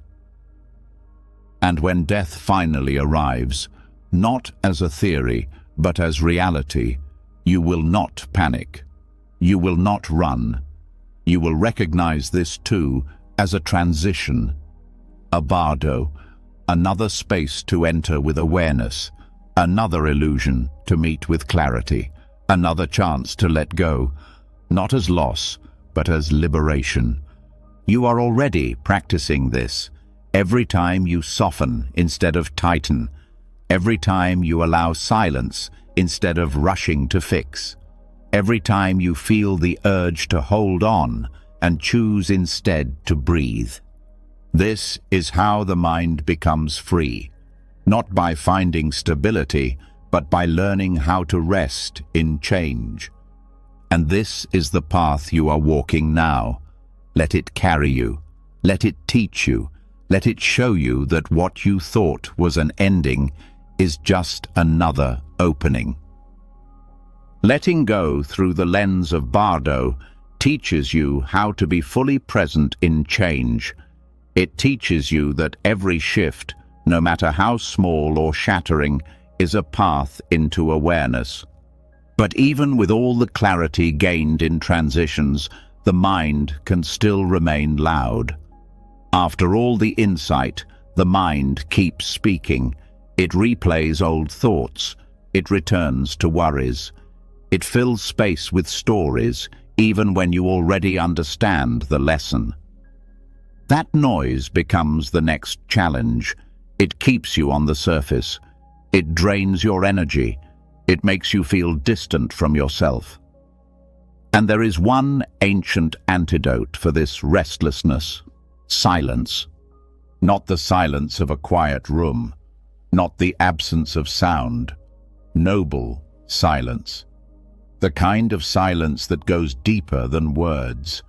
The kind that holds everything but clings to nothing.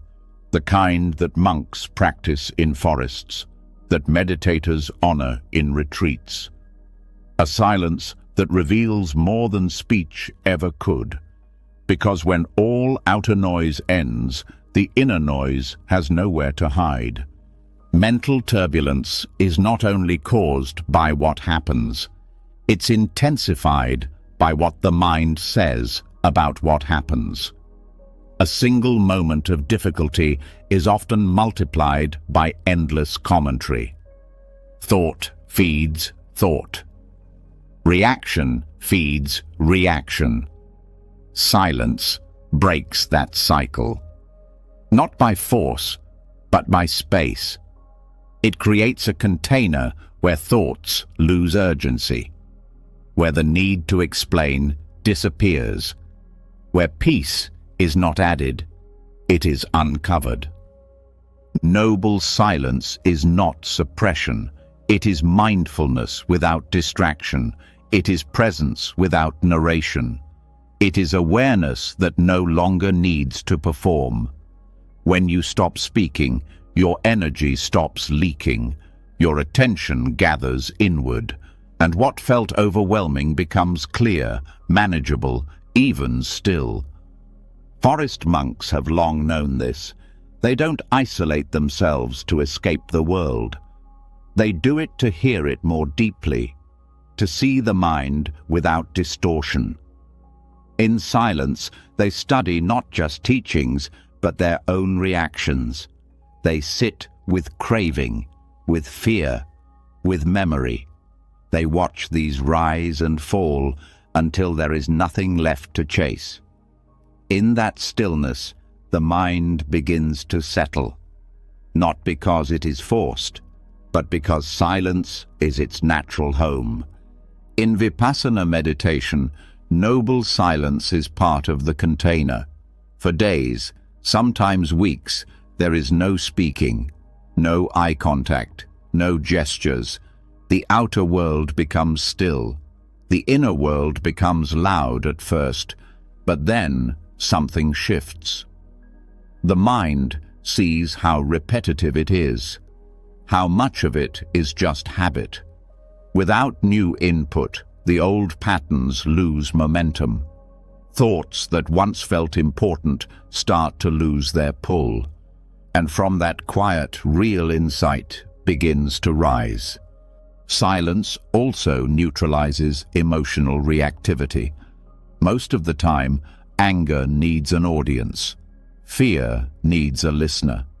Judgment needs someone to hear it. When you commit to noble silence, these impulses appear, but have nowhere to land. You see them arise, but you don't speak them into the world. You don't give them fuel, you just watch. This doesn't mean you repress your emotions. It means you meet them directly, without decoration, without defense. Speech, while powerful, often pulls you away from your internal center. Even kind words can become a distraction when they are used to avoid what is uncomfortable inside. Silence removes that option. You are left with only what is real, only what is present. And that presence is where transformation happens. Silence also sharpens perception.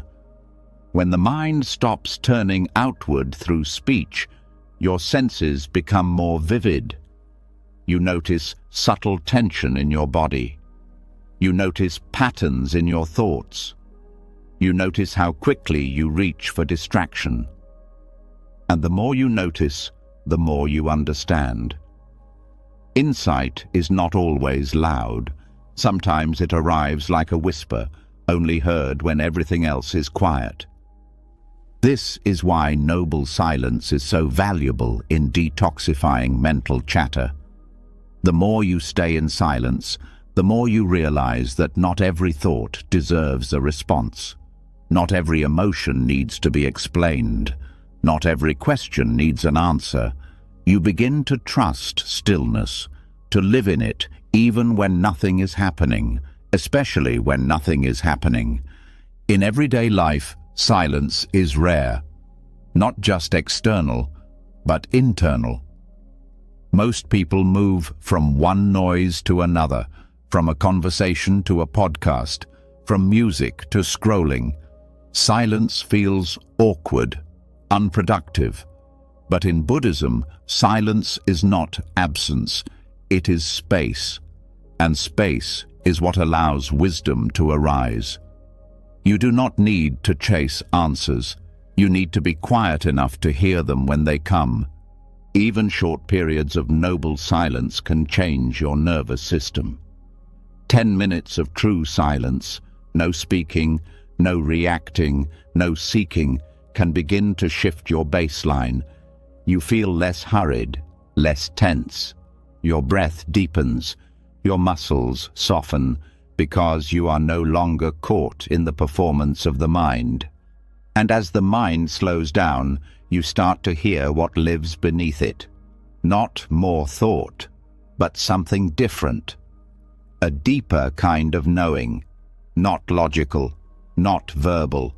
A calm clarity that doesn't argue. This clarity is your natural state.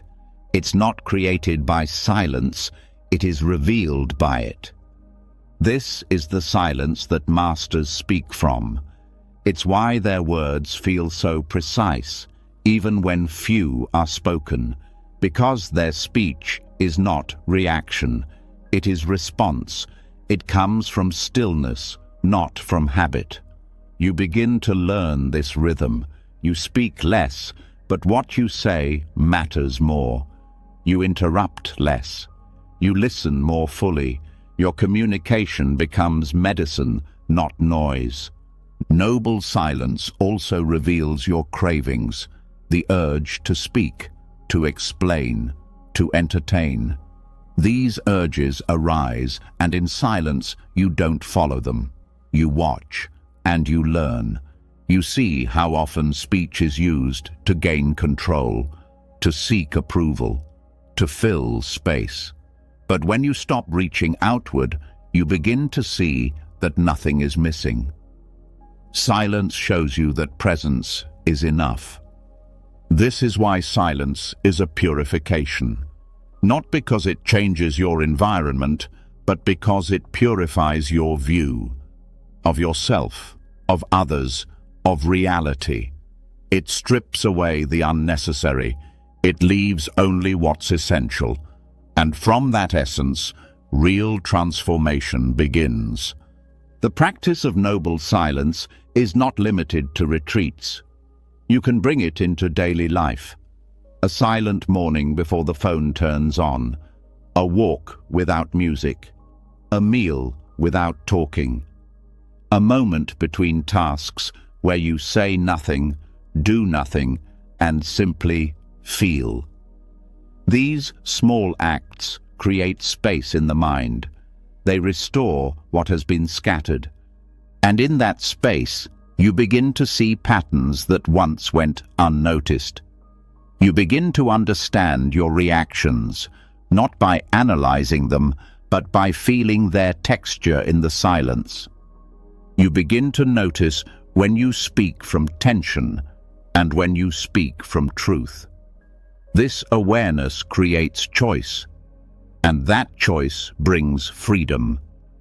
Silence also allows grief to surface. So much pain stays buried under noise.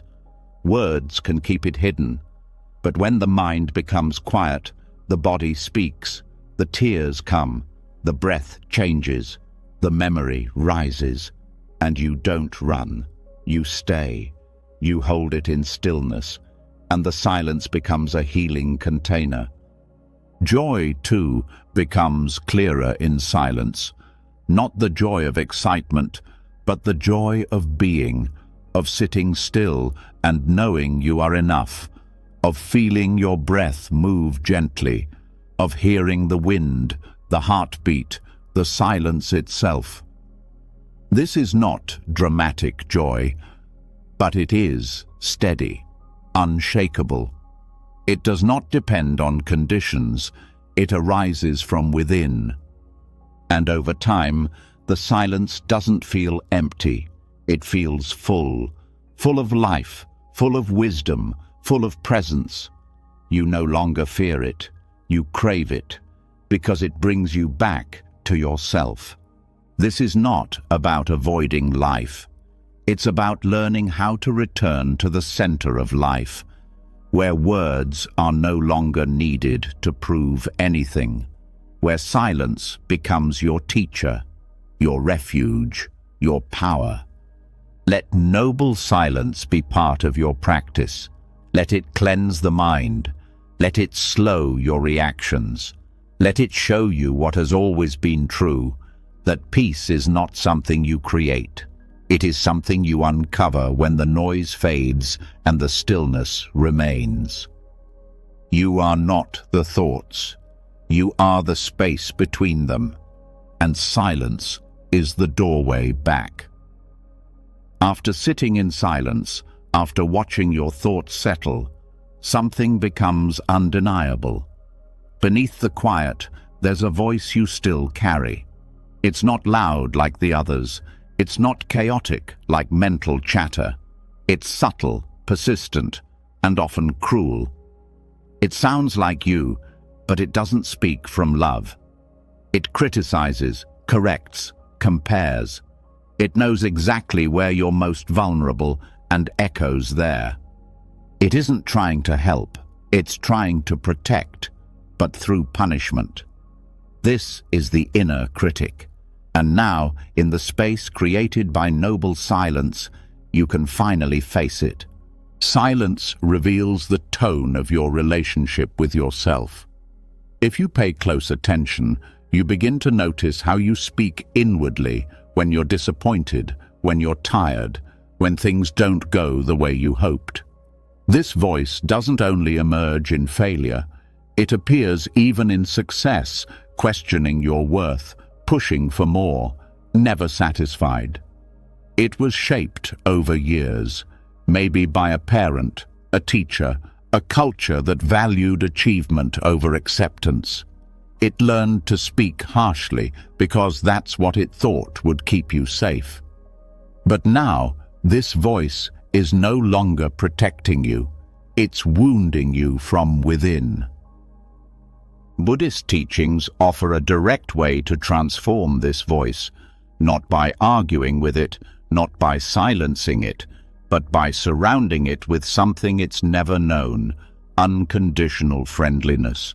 This is the heart of metta, or loving kindness. It is the deliberate cultivation of goodwill, warmth, and gentle care, first for yourself, then for others. In the context of the inner critic, metta becomes a way to change the entire emotional environment in which that voice lives. Loving kindness meditation begins simply. You sit, you breathe, you bring to mind the intention to be kind.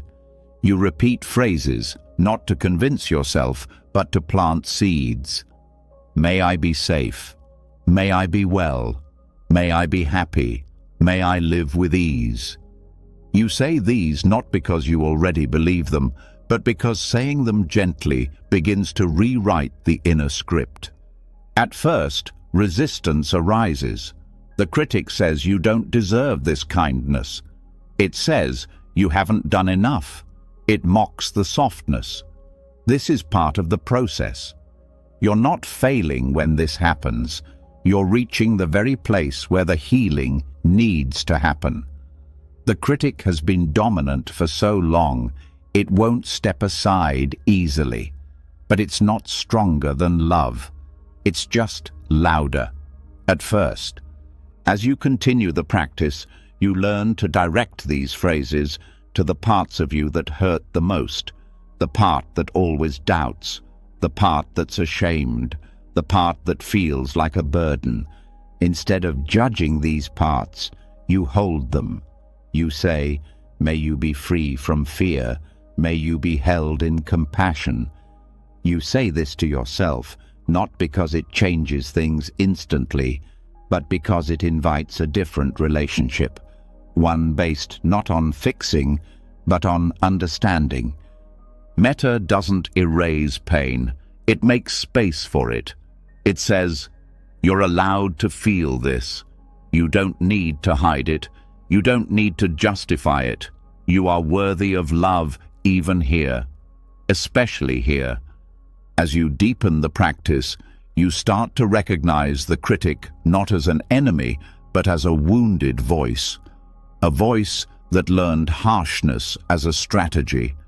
Maybe it believed that being hard on you would make you more acceptable. That punishment would lead to improvement. But now you can offer it something new.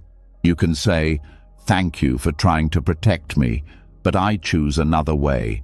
I choose kindness. Over time, the critic softens. It becomes less dominant. It still speaks, but you no longer obey it. You hear its words, and you answer not with compliance, but with compassion. This doesn't make you passive. It makes you whole. You still grow. You still learn. But you do it with care, not with self-harm. Loving kindness also changes the nervous system. Harshness activates stress. It narrows the mind. It contracts the body. But metta soothes the nervous system. It widens perspective. It allows creativity. It invites rest. As you send these intentions of kindness inward, the body responds. The breath becomes smoother. The tension in the chest eases. The mind begins to settle, not through silence alone, but through safety. This practice also reveals how often your inner critic has shaped your decisions, how many times you've avoided opportunities out of fear of failure, how often you've minimized your needs because you believed they didn't matter. Loving kindness brings this into awareness. It says, your needs do matter, your dreams are valid, your heart is not too much, and this voice of care slowly becomes the voice that guides you. Eventually, you begin to recognize metta not just as a practice, but as a natural state. The critic is learned, love is remembered. It was always there, underneath the pain, underneath the conditioning. Metta doesn't add anything new, it clears the dust that covered your original heart. As you practice, the boundary between yourself and others also begins to dissolve. You notice that the way you treat yourself is the way you treat the world. If you're harsh inside, you carry that energy into every interaction. But when you respond to your own suffering with kindness, you become more available to others. You listen better. You judge less. You see the humanity in every face because you've made peace with your own. This doesn't mean you ignore mistakes. It means you stop using them as weapons. You still take responsibility. But you do so with care, not with shame. Loving kindness teaches accountability without cruelty, growth without punishment, change without rejection. Even the language you use with yourself changes. You start to notice the tone of your inner speech, the little moments when you apologize for existing, the way you rush to criticize before anyone else can. Metta gives you a new vocabulary, not in words, but in energy. You begin to say, I am learning, I am trying, I am enough. In daily life, this practice becomes a refuge. You're not always in formal meditation, but metta becomes part of your breath. When you feel triggered, you pause. You send kindness inward. When you feel ashamed, you place a hand on your heart and whisper care. When the critic rises, you listen, and then respond with truth, not fear, not defense, but truth rooted in compassion. You are not trying to erase the past. You are choosing not to relive it unconsciously. You are building new habits of attention, of response, of emotional presence. And these new habits slowly change the atmosphere of your mind. Metta also helps when you feel stuck, not by pushing you forward, but by removing the inner pressure. It says, you can be still and still be worthy. You can be confused and still be held in care. You don't need to earn this kindness. You only need to accept it. There are moments when the practice will feel mechanical, when the words feel hollow, when the old patterns seem stronger. But this is the nature of any deep transformation. You don't stop because it's hard. You stay. You keep offering. Because with every phrase, with every breath, you are building a new foundation, one rooted in care, not criticism, presence, not perfection. Over time, the space inside you grows. What once felt like a battlefield becomes more like a sanctuary. The wounds are still there, but they're not bleeding. The critic still speaks, but it's no longer the final voice. And in that space, your life begins to change. Not dramatically, not all at once, but quietly, deeply, from the inside out. You begin to trust yourself. Not because you always know what to do, but because you know how to return to love when you forget. This trust changes everything. You take more risks. You set healthier boundaries. You stop settling for environments that mirror your old self-judgment. You move in the world with a quieter heart, a softer gaze, a steadier breath. This is what metta toward the self makes possible. Not just relief, but return. A return to the part of you that was never broken. The part that doesn't need fixing, only remembering. And now that you've begun this return, the path ahead becomes clearer. Not easier, but clearer. Because you are no longer walking it alone. You're walking it with the steady company of your own kindness. Let that kindness guide the rest of the journey, breath by breath, word by word. You are not your critic. You are the love that survives it. After you begin to treat yourself with loving kindness, something deeper unfolds. Your inner world starts to soften. The harsh edges of self-judgment slowly round out. You become less reactive to your own imperfections. But soon, another challenge appears, the way you relate to others. It's one thing to be gentle with yourself in silence. It's another to hold that same gentleness in a conversation, in conflict, in the everyday mess of human interaction. This is where the mirror of community becomes essential, not to escape into others, but to see yourself more clearly through them. In Buddhist teachings, the Sangha, the spiritual community, is not just a support system. It is a living mirror. A collective field where the self that you think is stable is constantly reflected, challenged, and softened. Without others, it's easy to believe you've transcended your reactivity. But when someone ignores you, interrupts you, or misunderstands you, your practice is tested.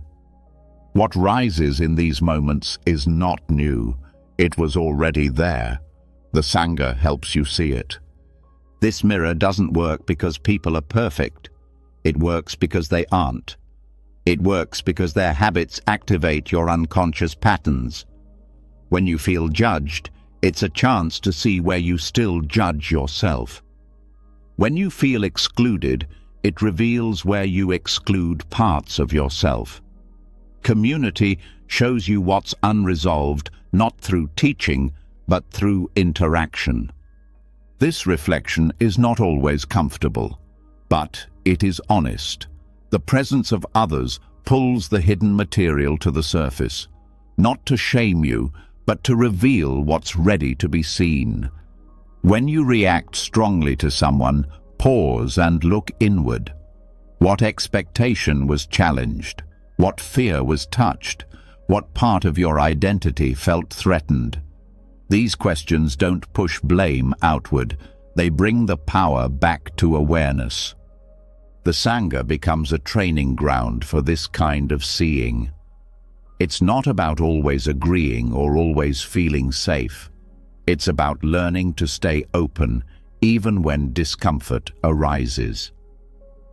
In many Buddhist monasteries, practitioners live together in silence, not because it's easy, but because it brings out the subtle dynamics of ego. You notice who you avoid, who you feel drawn to, who triggers comparison. These observations are valuable. They are the raw material for awakening. In this way, spiritual community is not a retreat from life. it's a deeper encounter with it. You learn not just through teachings, but through how you listen, how you respond, how you share space. Sangha teaches humility because it reminds you that you are not the center. Your story is not the only story. Your pain is not the only pain. This shift in perspective helps dismantle the illusion of separateness. Practicing in community also reveals the mind's projections, the stories you place onto others, the assumptions you carry. You begin to notice how quickly the mind labels: friendly, distant, difficult. And in seeing this, you begin to question those labels. You start asking what you're bringing to each encounter, whether you're showing up with preconceptions or with presence. This kind of engagement takes patience. It takes courage. Because true community is not about comfort, it's about honesty. When someone reflects something back to you, especially something difficult, it's a gift. Even when it hurts, especially then, because that's where growth lives, in the places you least want to look. In traditional Buddhist practice, there is a structure called Kalyana Mitta, the spiritual friend. This is someone who walks the path with you, not to lead or follow, but to witness, to remind, to reflect. Having such a relationship in Sangha transforms how you hold yourself. You begin to value truth over approval, support over control, presence over performance. The Sangha also offers something you can't give yourself: collective energy. When others practice with sincerity, that energy supports your own practice. When you see someone else facing their pain with honesty, it gives you strength. When someone shares their struggle openly, it dissolves the illusion that you're alone. This shared vulnerability becomes a foundation for trust. And when trust is built, deeper healing becomes possible. You begin to speak more honestly, to listen more deeply, to feel your place in something larger than yourself. In this space, transformation becomes less about effort and more about resonance. You shift because the field around you is shifting too. At the same time, Sangha shows you where you still hide. If you shrink in group spaces, notice what you're protecting. If you feel superior, notice what you're defending. If you feel invisible, ask what story you're still believing about your worth. Each of these insights arises not in isolation, but in relation. And that's the point. Awakening does not happen alone. It happens in connection. Being part of a spiritual community also means learning how to hold others in compassion, even when they're struggling, especially then. You learn to see past someone's behavior and into their suffering. You recognize that just like you, they are trying to find peace. Just like you, they get caught in fear. Just like you, they carry pain they don't know how to express. This understanding becomes the ground for compassion. You stop needing everyone to be easy. You stop expecting perfect harmony. You start valuing truth over smoothness. Because growth is not always graceful. It's often awkward. It's often messy. And the Sangha gives space for that mess to be witnessed without judgment. In this space, forgiveness becomes more natural, not as a spiritual ideal, but as a lived necessity. You forgive not because others deserve it, but because you see what clinging does to your own heart. You forgive because you've felt your own sharp edges, and you no longer want to add to the pain. Spiritual community also teaches boundaries, not as rejection, but as wisdom. You learn when to stay silent and when to speak, when to offer help and when to step back. You realize that compassion is not always saying yes. Sometimes it's allowing others to learn in their own time, their own way. This discernment grows through experience, through mistakes, through reflection. And as you engage with Sangha, your view of others starts to change. You stop seeing people as obstacles or allies. You start seeing them as teachers.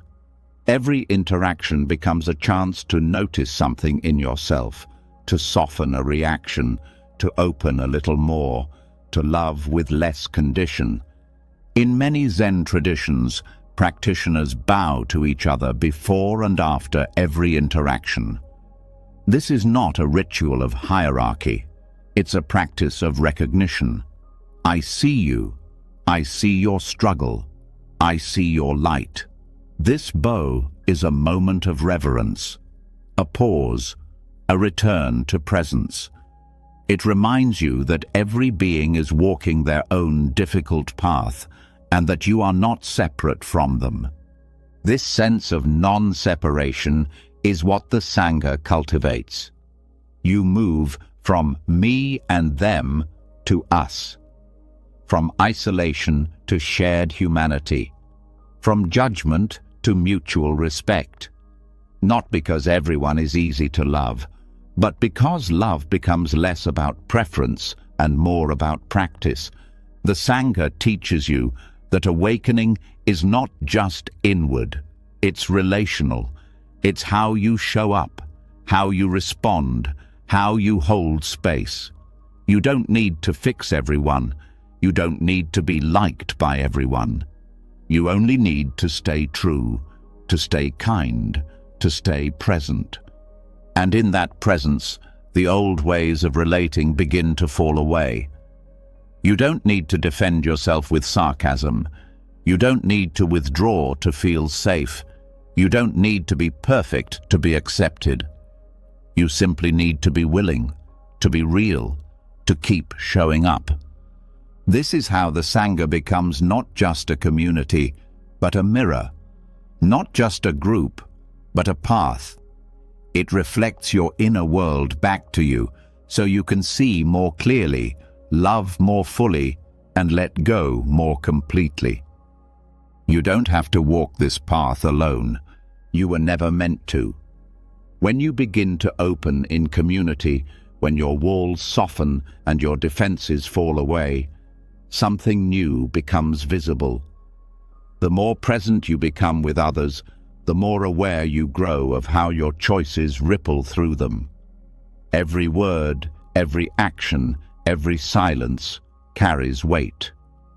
You begin to feel the subtle effects of what you do, not just on others, but on your own mind. The discomfort of having acted from fear, the quiet unrest that follows dishonesty, the tension that stays in the body when you move against your values.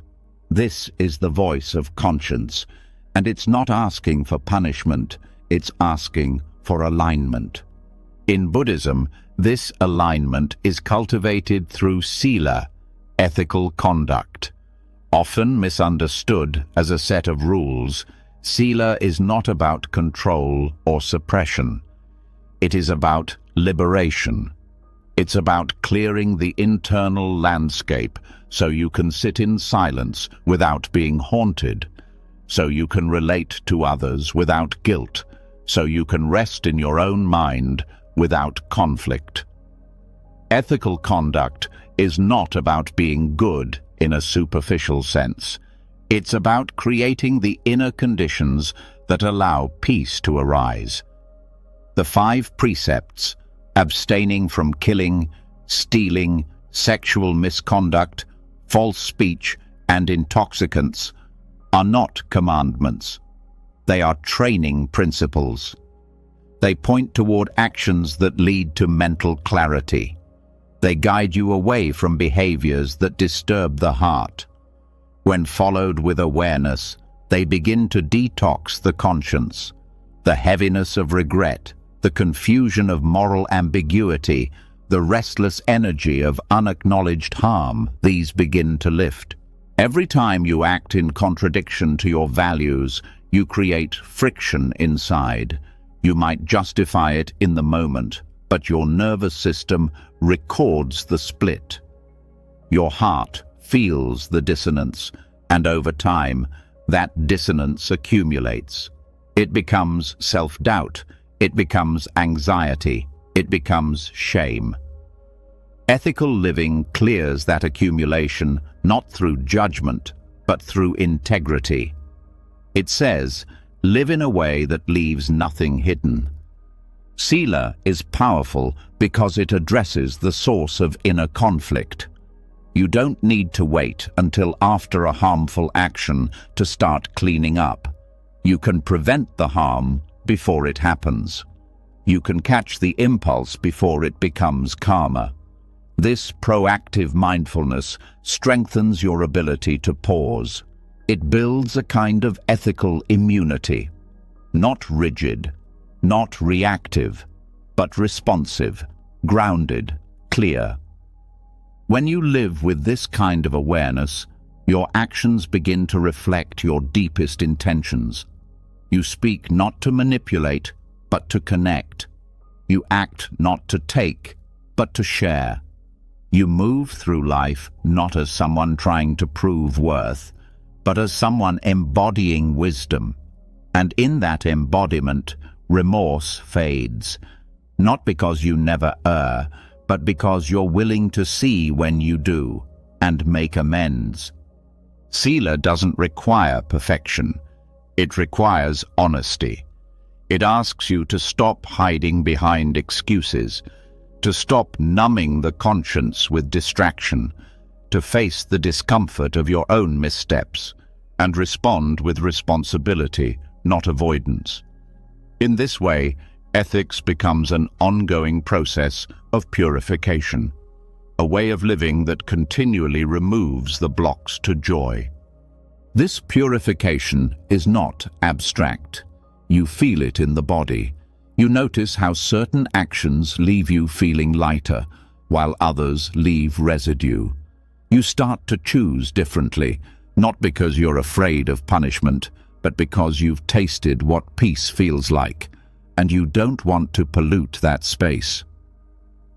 One of the most overlooked aspects of Sila is its psychological effect. Guilt and shame often masquerade as personal flaws, but many times they are simply the mind's natural response to acting out of alignment. Instead of pathologizing these emotions, Buddhist ethics teaches you to examine them. Did I harm? Was I careless? Did I speak truthfully? When the answer is yes, the response is not self-condemnation. It is a return, a gentle correction, a redirection toward integrity. Practicing Sila over time also builds trust with yourself and with others. When you live ethically, people feel safer around you. They know you will not betray their vulnerability. They sense the stability in your presence. And perhaps most importantly, you begin to trust yourself. You no longer second-guess every choice. You no longer wonder if your actions reflect your values. They do. And that consistency becomes strength. This kind of trust cannot be faked. It is built moment by moment, decision by decision, and it is strengthened in difficulty, not ease. When you want to speak harshly, but choose patience. When you feel tempted to deceive, but tell the truth. When you could act out of selfishness, but choose generosity. These moments build inner dignity, not pride, but quiet self-respect. Ethics also provides a compass when clarity fades. In emotionally charged situations, the mind becomes reactive. The ego takes control, but a strong ethical foundation serves as a guide. It reminds you what matters. It gives you something to lean into when your emotions pull you off course. You don't have to figure everything out in the moment. You can return to your principles. In this way, sila becomes not a burden, but a refuge, a structure that holds you when everything else feels unstable. And in this structure, your conscience breathes. It no longer needs to shout to get your attention. It can rest, because it knows you are listening. This listening becomes part of meditation. When you sit, the body remembers. If your actions have been misaligned, the mind will show you. Thoughts may surface, regrets may appear, and you meet them not with defense, but with understanding. You allow the discomfort, you let it speak, and then you return to the present, not to escape, but to re-anchor. This process makes meditation deeper. When your ethical foundation is strong, the mind settles more easily. There is less tension, less resistance, less avoidance. You are not trying to cover something up. You are simply here, breathing, resting in the clean space your conduct has created. Sila also aligns you with the deeper currents of compassion. You begin to see how your choices affect the collective. Your actions ripple through others' lives. Your words plant seeds in their minds. And this responsibility becomes not heavy, but sacred. You carry it with care. You move through life not as a separate being, but as part of a larger web. This shifts your motivation. You stop asking, "What do I want?" You start asking, "What brings harmony?" Harmony here does not mean avoidance. It means right action. It means knowing when to speak truth, even when it's hard. It means knowing when to be quiet, not out of fear, but out of wisdom. It means seeing your own motives clearly and choosing not to act on the ones that come from ego. This clarity extends into every area of life. In relationships, ethics becomes a commitment to honesty and presence. In work, it becomes a guide for fairness and integrity. In conflict, it becomes a path back to peace. Ethics does not limit your freedom, it refines it. It helps you choose from your higher self, not your conditioned one. And over time, this way of living becomes natural. It no longer feels like effort. It feels like flow, because there is less friction, less regret, less inner contradiction. You stop wasting energy managing guilt. You stop needing to explain your actions. You simply live in truth. This truthfulness becomes a quiet power.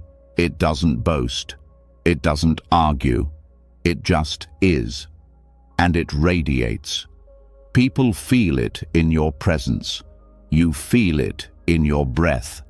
The mind becomes less divided. The heart becomes more open. And the conscience becomes clear, not because you've silenced it, but because you've honored it. Let this become your path, not a rigid moral code, but a living practice. A practice that brings your actions, your speech, your thoughts into harmony with your deepest wisdom. A practice that frees you from the endless loop of self-judgment. A practice that returns you again and again to the peace that comes from living cleanly, kindly, clearly. This is the strength of Sila, not in its rules, but in its freedom, not in its restriction, but in its release. Let that freedom guide your next step. Let it shape your presence. Let it clear the way forward, not with force, but with the stillness that comes when the heart is finally at ease. When your life begins to align with ethics, when your actions reflect your values, something subtle but powerful unfolds. The mind begins to settle, not just in meditation, but in the middle of daily life. The weight of regret lifts, the confusion of moral ambiguity clears, and in this clarity, a deeper truth starts to rise to the surface. Everything you've worked to hold on to is still changing. No matter how well you live, how mindfully you act, nothing stays. The people you love, the roles you fill, the feelings you chase, they all move. And the more you try to freeze them, the more suffering you create. This is where the next doorway opens, the direct experience of impermanence. Impermanence, or anicca, is not a theory. It's not something to debate or define. It is the most intimate truth of your life. The breath comes and goes. The heart expands and contracts. Thoughts arise and pass. Emotions swell and fade. The body ages. Seasons shift. Relationships evolve. Every moment is a reminder that what begins will end. What forms will dissolve. What is gained will be lost. But this isn't a sentence. It's an opening. Clinging is what creates pain. Not because things change, but because you expected them not to. You held on to the good moments. You resisted the bad ones. You tried to control what was never meant to be fixed. This resistance creates tension, a tightness in the chest, a pressure in the mind, and the only true relief comes when you release the grip, not through force, but through understanding. Understanding impermanence doesn't make you passive. It makes you wise. It teaches you to love without attachment, to feel deeply without drowning, to show up fully without trying to possess the moment. Because you know the truth. Everything is already moving. Every moment is already dissolving. This doesn't mean you stop caring. It means you care without clinging. You appreciate what's here, not because it will last, but because it won't. This shift changes your relationship with joy. It becomes more vivid, more immediate. You don't take it for granted. You don't postpone gratitude. You open to the fullness of the moment, knowing it's already passing. And when loss comes, and it will, you're not destroyed. You're not untouched, but you're not shattered. You know that pain is part of change, that grief is part of love. You stop seeing endings as failures. You start seeing them as the natural arc of experience. This softens your fear. It quiets your anxiety. It makes space for peace. Not because life is easy, but because you're no longer fighting it. Practicing with impermanence begins with attention. You watch the breath. You feel it rise, stay for a moment, and fall away. You don't try to hold it. You don't resist it. You let it move. This simple act becomes a training in letting go. Every breath is a teacher. Every exhale is a release. You apply this to thoughts. When a difficult thought arises, you don't cling to it. You don't try to stop it. You just watch. It grows. It peaks. It dissolves. You see how even the most painful thought is temporary. You see how even the most powerful craving fades. This observation builds trust, not in the content of the mind, but in the process, in the truth that everything moves. You extend this to emotions. You feel sadness, and instead of pushing it away, you allow it. You feel joy, and instead of trying to hold it, you experience it fully. You let each emotion come and go, like weather. You stop confusing your mood with your identity. You stop reacting to every wave. You start resting in the space that holds the waves. This resting changes your experience of time. You stop rushing. You stop clinging to the future. You stop replaying the past. You meet what's here. You let it pass. You meet the next moment. You let that one go too. This isn't detachment in a cold sense. It's freedom in the warmest sense, because you're no longer resisting the way life naturally moves. Understanding impermanence also helps you face aging. You see the body changing, the skin loosening, the strength shifting, and instead of denying it, you bow to it. You honor the impermanence of your form as part of its beauty. You stop chasing youth. You stop resisting time. You begin to live in rhythm with reality. You also begin to meet death differently.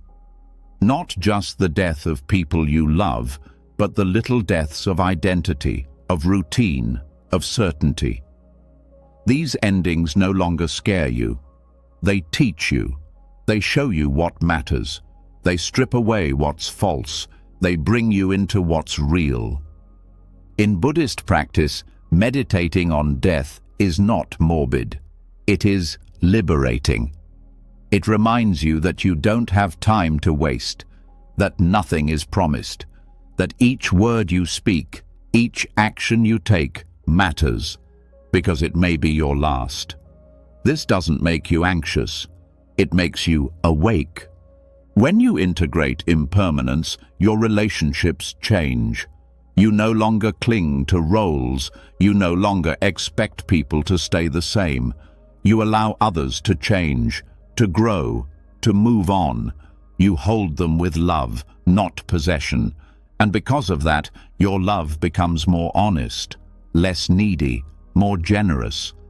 You start to release the idea that things must work out a certain way, that life must follow your plan. You stop measuring success by what lasts. You start measuring it by how present you are while it happens. This changes your goals. It changes your definition of progress. It brings peace, even in uncertainty. You no longer see impermanence as something to be solved. You see it as the very nature of reality, and that insight dissolves fear at the root. Because what you feared was not change itself, but your resistance to it. Letting go doesn't mean not caring. It means caring without grasping. It means showing up with everything you have, knowing it will pass, and loving it all the more because of that. This is not weakness, it's strength. It takes courage to stay open in a world that keeps moving. It takes wisdom to embrace what you cannot hold. When fear arises, you meet it with this understanding. You say to yourself, this too is impermanent. When joy visits, you welcome it with open hands. When grief returns, you make room for it without collapsing. Each experience becomes part of the path. Each moment becomes part of the training. This practice is not about escaping emotion. It's about becoming spacious enough to hold all of it without being consumed. That spaciousness is not something you create. It's something you uncover by letting go. Impermanence does not make life meaningless. It makes it meaningful. It reminds you that this conversation, this smile, this breath matters, because it will never come again. It invites you to stop sleepwalking, to stop waiting for later, to live here, now. And when you live like this, peace is no longer a goal. It becomes a quality of presence, a result of alignment, a natural outcome of moving with life instead of against it. You don't need to force yourself to be okay with change.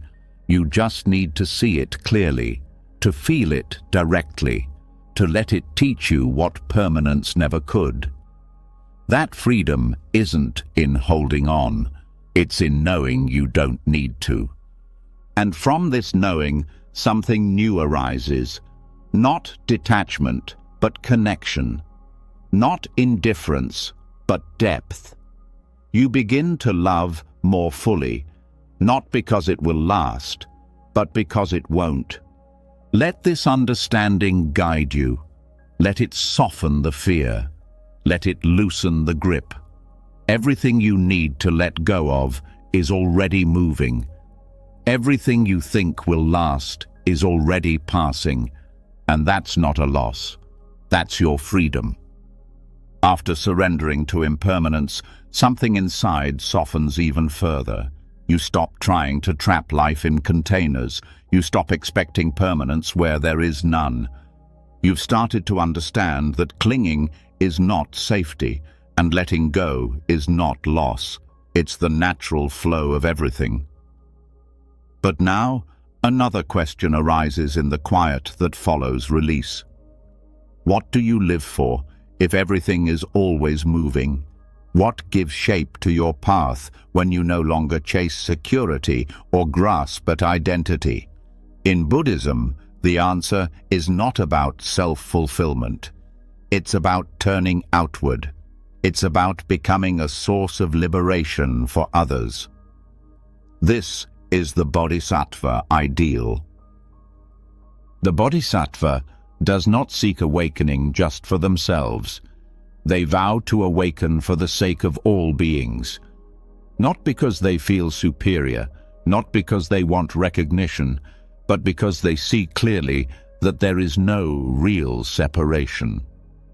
Your healing is not complete until you include others in it. Your wisdom is not fully mature until it becomes service. Paradoxically, this outward turn lightens your inner pain. When you stop making your own suffering the center of everything, it begins to loosen. Not because it disappears, but because you've changed its role. It becomes fuel instead of weight. It becomes the very reason you can relate to others with tenderness. The very reason you understand what it means to hurt and to keep walking anyway. The Bodhisattva path does not ask you to be perfect. It asks you to be willing.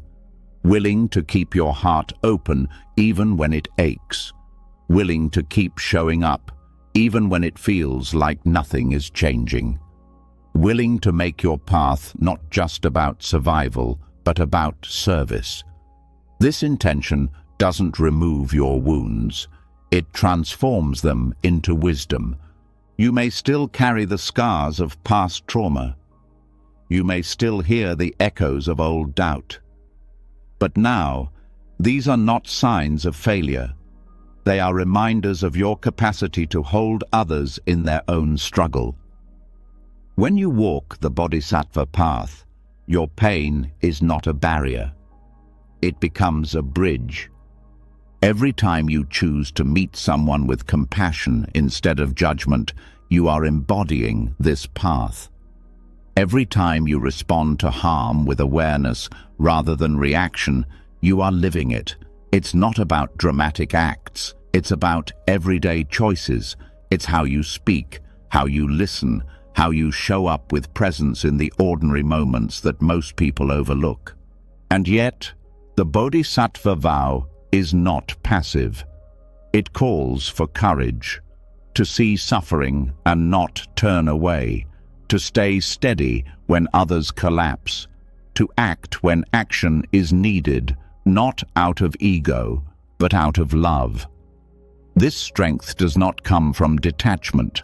It comes from connection, from the deep knowing that all beings are seeking peace, even if they don't know how to find it.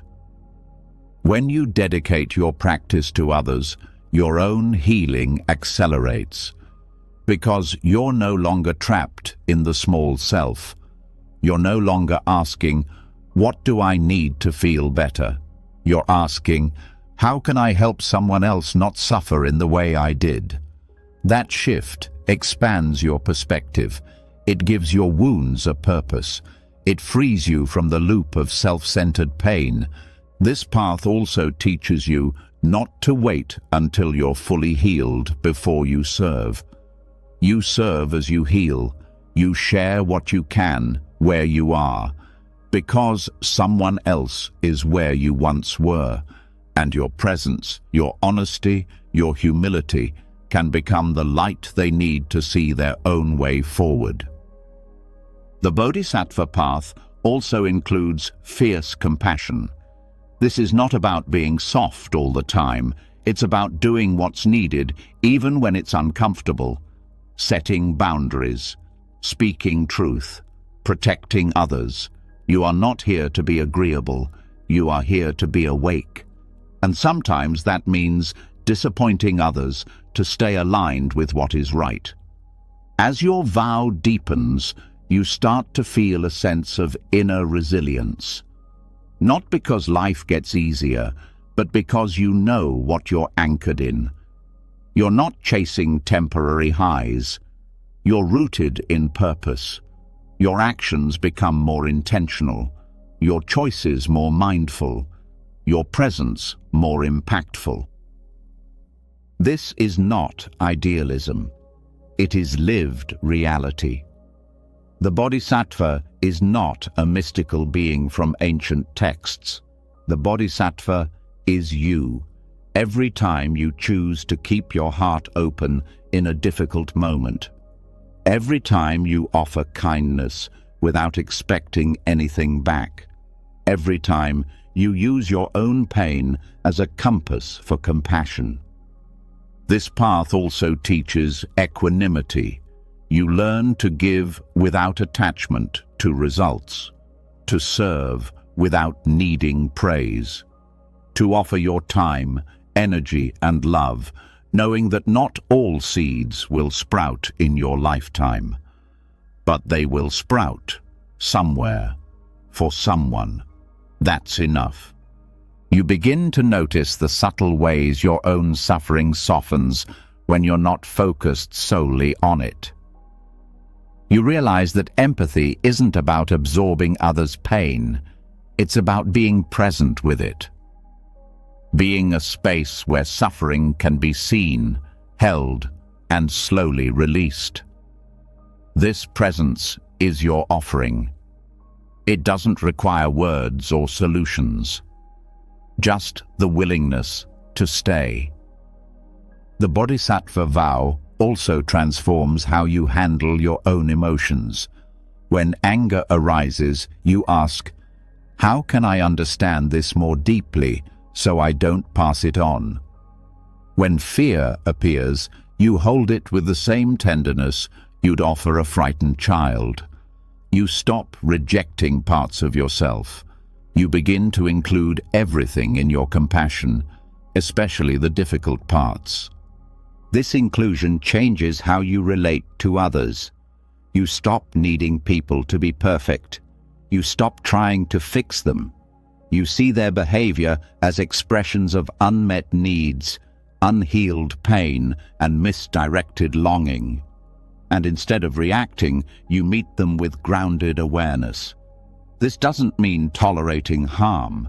It means responding from clarity rather than conditioning. As you embody this path more fully, you realize that the world does not need your perfection. It needs your presence. It needs people willing to act from love, even when it's inconvenient. Willing to face their own shadows so they don't project them onto others. Willing to stay with what's hard so others know they're not alone. The Bodhisattva does not wait until conditions are perfect. They begin where they are. They use the life they've been given. The joys, the losses, the wounds, all of it becomes part of their path. Nothing is wasted. Everything is transformed. When you walk this path, you stop asking what you can get. You start asking what you can give. not out of obligation, not out of guilt, but because giving becomes the most natural expression of who you are. You've cleared enough of the debris. You've let go of enough illusions. Now, your very being becomes a source of benefit. This path is not about being heroic. It's about being real. It's about being willing to keep going even when it's hard, to keep loving even when it hurts, to keep trusting that your small acts matter, because they do. Let this ideal live in your heart, not as pressure, but as guidance, not as a standard you must meet, but as a light you can follow. Let it remind you why you practice, why you heal, why you keep showing up, not just for yourself, but for all beings. Because when you walk for them, you are never alone, and neither are they. When your life becomes an offering, when your wounds begin to serve something greater than your own healing, the way you move through the world transforms. Every choice carries more weight, not as a burden, but as a responsibility guided by clarity. You begin to realize that your liberation is no longer separate from how you affect others. And in that realization, something subtle begins to shift. You start to pay closer attention to what you allow into your mind, because just as your actions leave an imprint on others, what you absorb leaves an imprint on you. Everything you take in, through your eyes, your ears, your attention, shapes the state of your mind.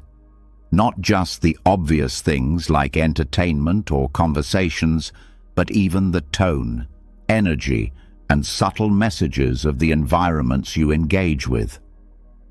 In Buddhism, this is understood through the lens of mental karma. Karma doesn't only come from what you do, it also comes from what you internalize. What you repeatedly absorb becomes what you unconsciously become. This is why mindful consumption matters. It's not about cutting yourself off from the world. It's about being conscious of what you let enter the gates of your perception. Every piece of media, every article you read, every video you watch carries an energetic tone. If you consume content that's rooted in fear, division, aggression, or cynicism, that tone begins to color your thoughts. Even if you don't agree with it, the repetition affects your baseline. It adds to the noise inside. The mind is porous. It doesn't always filter what is harmful from what is helpful. It absorbs what is repeated. It gets conditioned by what you pay attention to. This is why it's important not to treat what you consume casually. Just as you would protect your body from spoiled food, you must protect your mind from mental toxins.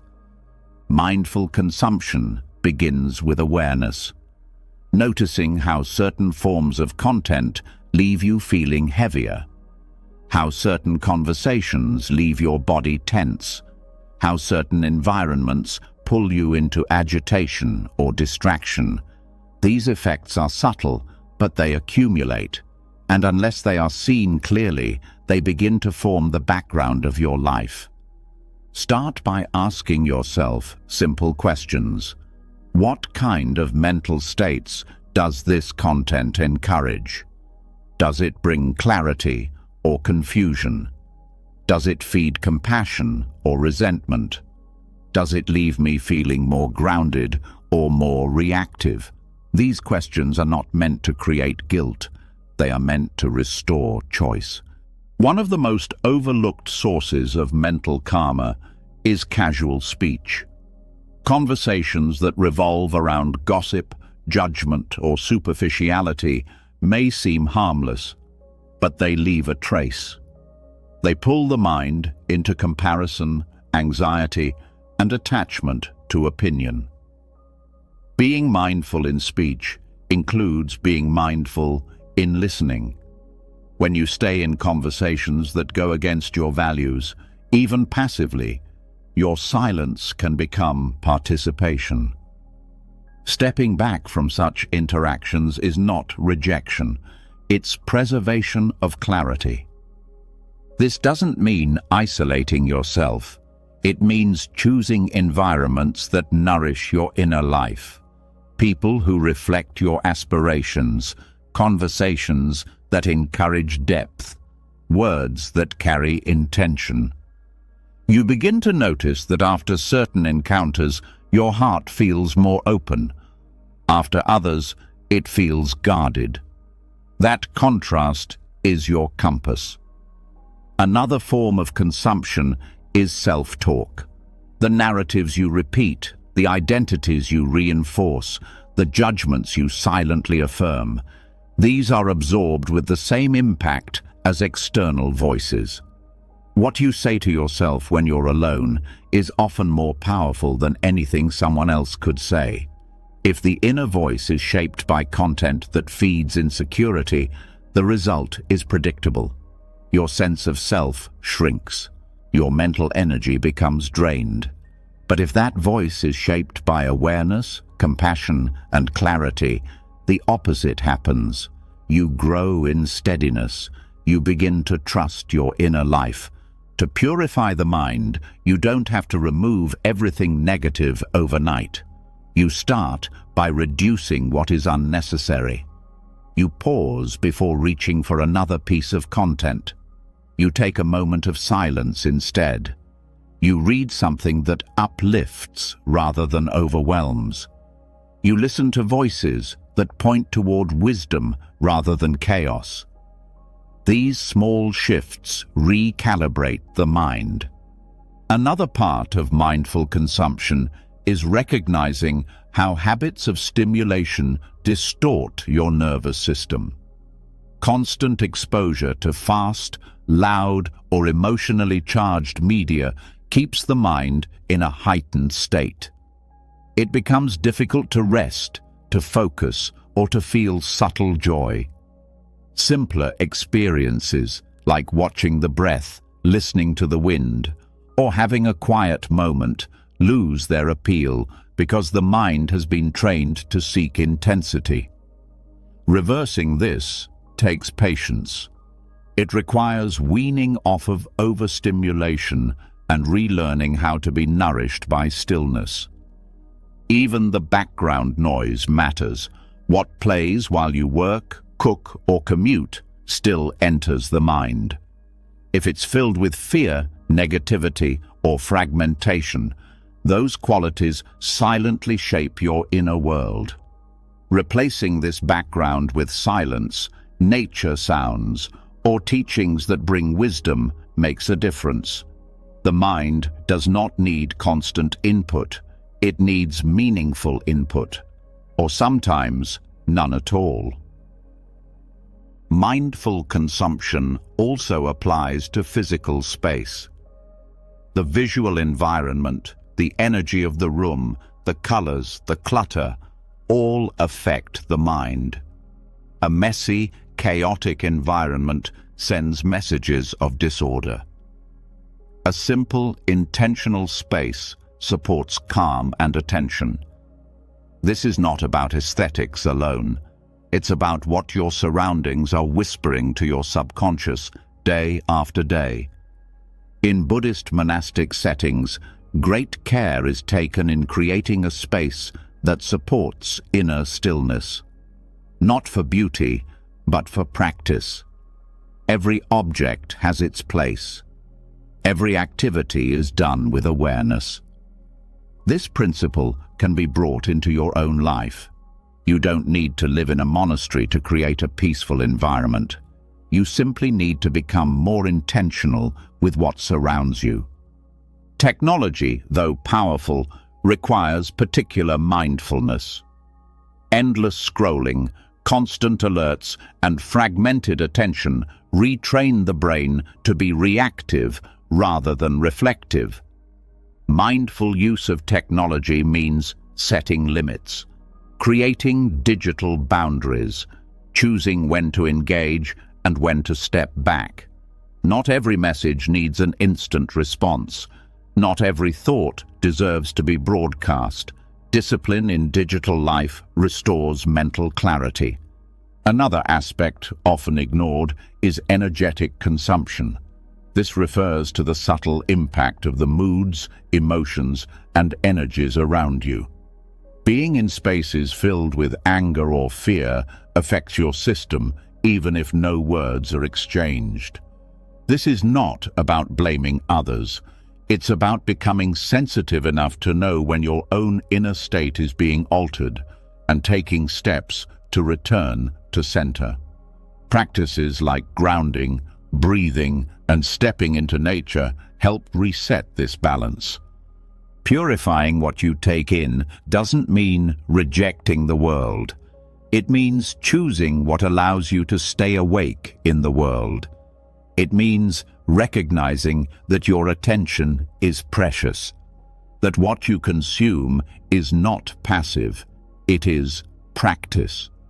Every moment you spend engaging with something either deepens your suffering or supports your freedom. Mindful consumption also cultivates joy.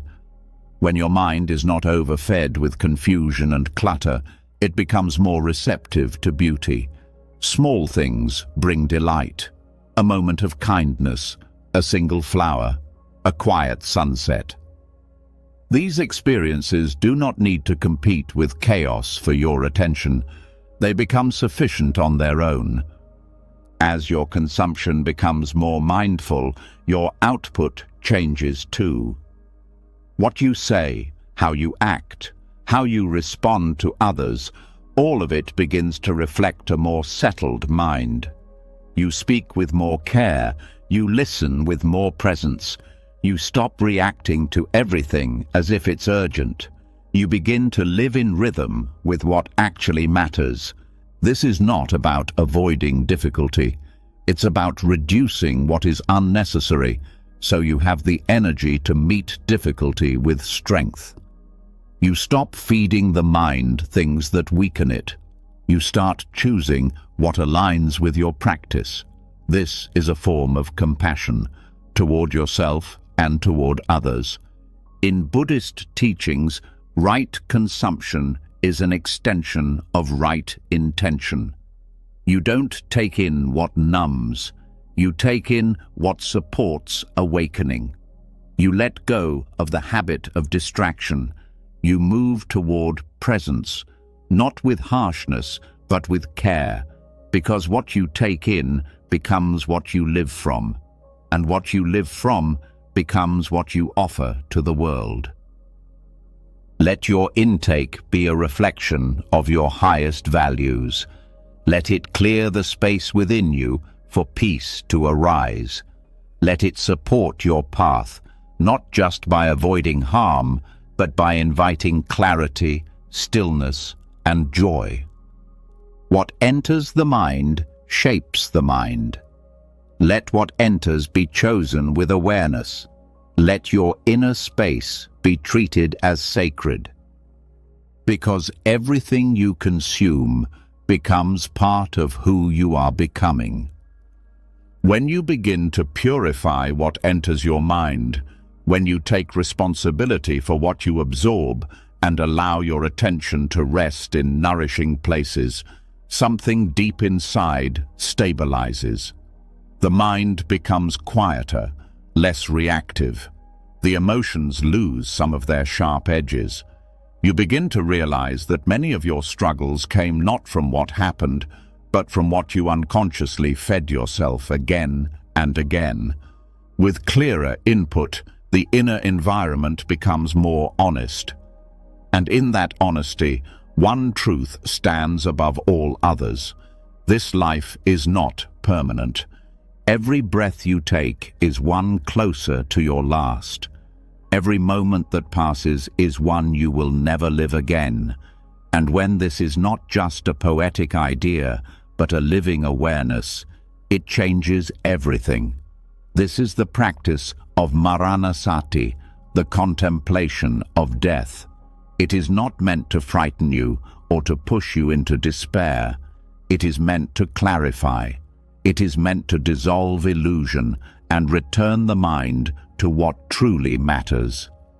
Most suffering comes from the belief that there is always more time, more chances, more tomorrow. That belief makes you postpone joy. It makes you carry resentment for years. It keeps you stuck in small dramas as if they are permanent stories. But when death becomes real in your awareness, those dramas begin to fall away. The urgency to defend your ego, to prove your point, to win every argument fades. Because death is not impressed with your victories. It's not waiting for your perfect plans. It will come whether you are ready or not. To meditate on death is not to be morbid. It is to be fully alive. Because only those who understand impermanence can appreciate presence. When you truly grasp that your time is limited, your priorities change. The things that drain your spirit no longer hold power. The people you love become more precious. The moment you're in becomes more than enough. Maranasati invites you to reflect on the simple fact that your body will stop breathing. Your name will be forgotten. Your possessions will pass to others. Your successes and failures will dissolve. And when everything you've used to define yourself is stripped away, what remains? That question is not abstract. It is the most important question of your life. Contemplating death does not cause fear. It reveals the fear that was already there. The fear of being out of control, the fear of losing what you love, the fear of meaninglessness. But instead of avoiding these fears, the practice turns toward them. It sits with them. It breathes with them. And slowly, something shifts. You begin to see that fear does not have the final word. Awareness does. This awareness brings clarity. It shows you where you've been wasting time, where you've been seeking validation instead of living truth, where you've been making decisions based on fear rather than wisdom. Death contemplation brings these patterns to the surface, not to shame you, but to free you from them. You begin to ask different questions. If I had one day left, who would I forgive? What would I stop holding back? What would I stop pretending to be? These are not hypothetical questions. They are doorways. Every honest answer brings you closer to freedom. When you remember death, small problems become small again. The ego's negativity loses its grip. That voice in your head that criticizes, compares, complains, it quiets when you realize none of its stories will survive your last breath. Suddenly, there is space. Space for forgiveness. Space for gratitude. Space for choosing love over pride. Meditating on death also deepens your compassion. You start to see that everyone you meet is on the same journey. Everyone will lose everything. Everyone will grieve. Everyone will say goodbye. This shared reality softens your judgments. It opens your heart. You become slower to react, quicker to listen. You stop expecting perfection. You start offering kindness because you know it may be your last chance. In Buddhist tradition, monks are often encouraged to meditate in cemeteries or reflect on corpses, not to glorify decay, but to dissolve illusion, to see directly that this body is not who you are, that no appearance is permanent, that what you are clinging to will change, no matter how tightly you hold it. This is not cruelty, it is compassion, because only when you stop clinging to the impermanent can you begin to rest in what is unchanging. Maranasati is also a powerful tool for cutting through procrastination. The mind loves to delay, to plan endlessly, to wait for the perfect conditions. But death does not wait. And when this truth is alive in your practice, you begin to act with integrity now. You stop postponing love. You stop avoiding hard conversations. You stop numbing yourself with distractions. You live like someone who knows that time is precious. This awareness doesn't lead to urgency in a frantic sense. It leads to depth.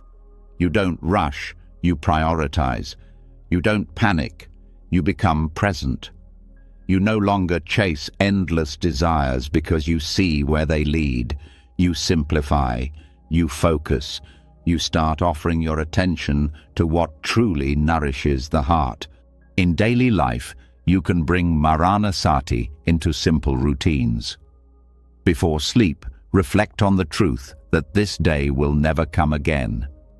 With each breath, remember that one day your breath will stop.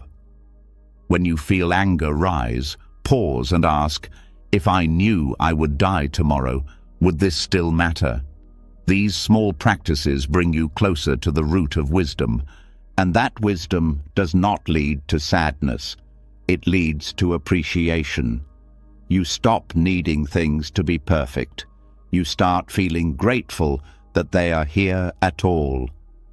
Every cup of tea, every shared moment, every quiet breath becomes sacred, not because they last, but because they don't. Death contemplation also brings perspective when life becomes overwhelming. When challenges seem too big, when loss feels unbearable, when fear threatens to consume you, remembering death helps you return to what matters. It reminds you that life is a brief spark, that joy and sorrow are both part of it, that you are not here to be invincible, you are here to be awake. This kind of awakening is not loud, it is not dramatic, it is steady, humble. It changes how you show up in ordinary moments. You start saying, I love you, more often. You listen more fully. You stop trying to win arguments and start trying to understand. You stop rushing through your life and start arriving in it. Maranasati also changes how you relate to legacy. You begin to ask, what am I leaving behind? Not in terms of achievement, but in terms of presence. What energy did I bring into the world? What did I help others feel? How did I live when no one was watching? These questions shape how you live today. There is no fear that can survive direct contact with death, because when death is no longer a stranger, life becomes more vivid, more honest, more full. You are no longer living under the illusion that you have forever. And that is where freedom begins. You are not meant to be fearless. You are meant to be clear. And clarity comes from remembering what is real. Death is real. Loss is real. And because of that, love must be real too. Presence must be real. Every conscious moment becomes a miracle, not because it's easy, but because it's true. Let Maranasati be a reminder. Let it sharpen your attention. Let it dissolve what doesn't matter. Let it reveal the stillness beneath the noise. You don't have to wait for tragedy to remember what is sacred. You can remember now. Live as if your time matters. Speak as if your words matter. Love as if it all ends, because it does. And in that ending, something eternal awakens, not the ego, not the name, but the part of you that knows how to be here fully, without regret. That knowing is your practice, and it starts by remembering what most try to forget. When the truth of death becomes part of your awareness, life becomes clearer, not lighter in burden, but lighter in confusion. You begin to see what actually matters, not in theory, but in the lived texture of your days. You no longer move from distraction to distraction. You begin to speak with intention, act with honesty, and feel with fewer defenses. But even with this clarity, you may notice something still lingering beneath the surface, an energetic heaviness. It's not just mental thought or emotional tension. It's a vibration that feels lodged in the body, beyond explanation, beyond analysis. This is where words fall short and sound becomes the medicine. Chanting and mantra are among the most ancient and direct tools in Buddhist practice for breaking through subtle layers of resistance. They do not rely on logic or explanation. They work through vibration, rhythm, and repetition. They enter places the thinking mind cannot reach and loosen the knots that have held for years. While mindfulness and insight allow you to observe and understand, sound allows you to cleanse and release. In Buddhist traditions, both Theravada and Mahayana, as well as Vajrayana, mantras and chants are seen as vehicles for transforming consciousness at its root level. When recited with sincerity, they begin to shift the energetic field within and around you. The vibrations resonate in your cells, your breath, your nervous system. Even when you don't understand the literal meaning, your whole being responds to the frequency. It's not about belief, it's about resonance. Sound is one of the earliest forms of healing. Before there was language, there was vibration. Before there was form, there was tone, and the body remembers. You may not recall every thought you've had, but your system retains the residue of emotional and energetic patterns. Some of this residue cannot be released through talking or thinking. It needs to be vibrated out. Chanting becomes a way of dislodging what has been frozen. One of the most widely used chants in Mahayana Buddhism is the Heart Sutra mantra, Gate, Gate, Paragate, Parasamgat, Bodhisvaha. This mantra is not a spell, it is a map. Its meaning is layered, but in essence, it speaks of going beyond. Beyond fear, beyond clinging, beyond illusion. It points to the empty nature of all phenomena, not in a cold way, but in a liberating way. When chanted with focus, it helps dissolve attachment to form and opens a doorway into the vastness of awareness.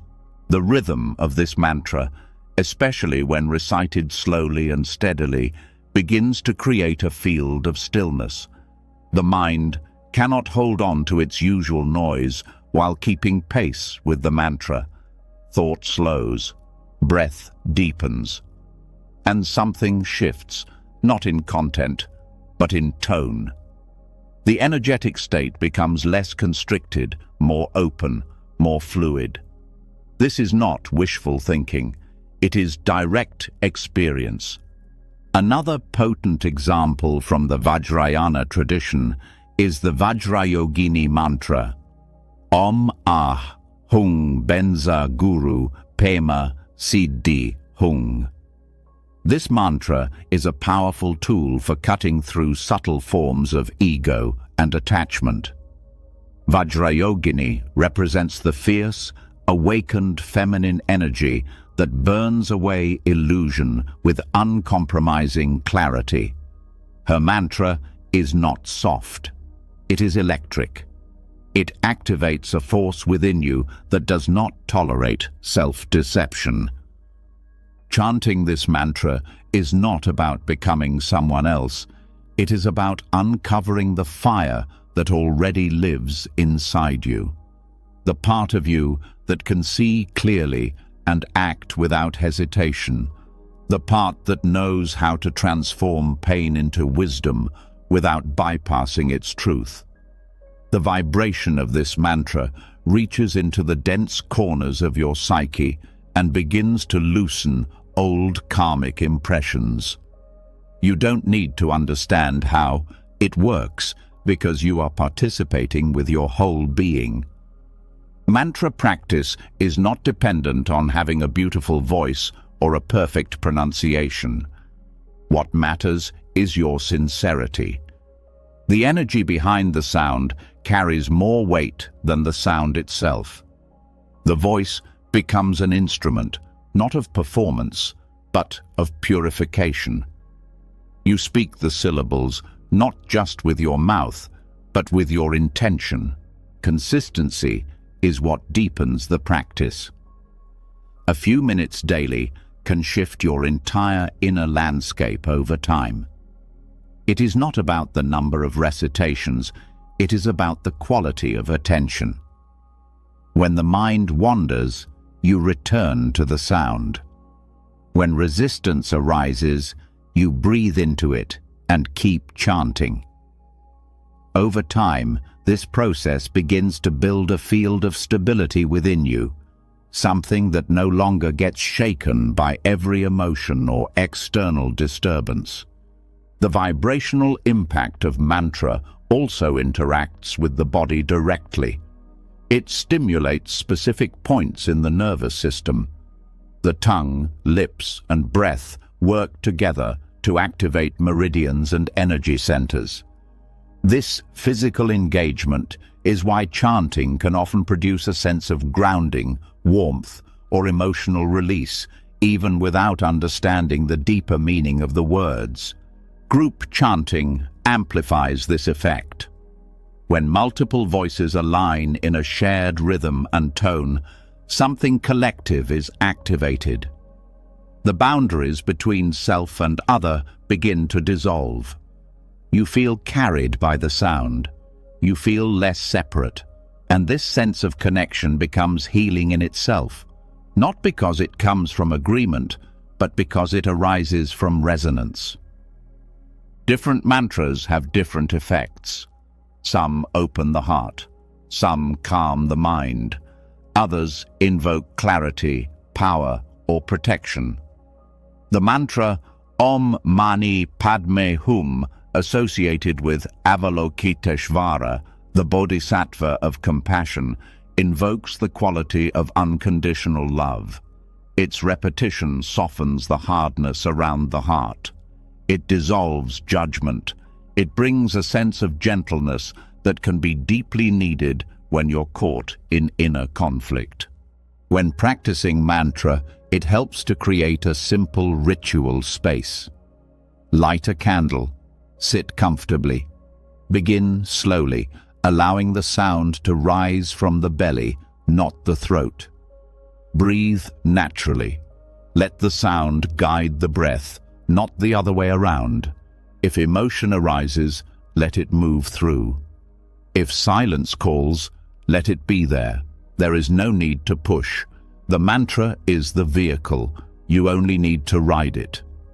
Over time, mantras become internalized. Even when you are not chanting aloud, they echo in your awareness. You begin to hear them in moments of anxiety or stress. They return like an anchor. They become a refuge in difficult situations. The sound continues, even in silence. This is how chanting disrupts negative patterns, not by suppression, but by resonance. It doesn't argue with the ego. It simply overrides its frequency. It shifts the vibrational field from within. And once your inner field shifts, the outer experience begins to respond differently. You become less reactive. you respond with more space. The same challenges appear, but they no longer define you. In this sense, mantra becomes a form of meditation, a focused, embodied meditation that trains the mind to return to the present. That cleanses the inner mirror, that steadies the attention, and in doing so, reveals a more truthful version of your own mind.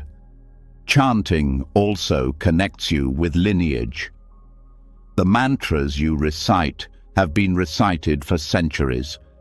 They carry the momentum of millions of practitioners who have walked the path before you.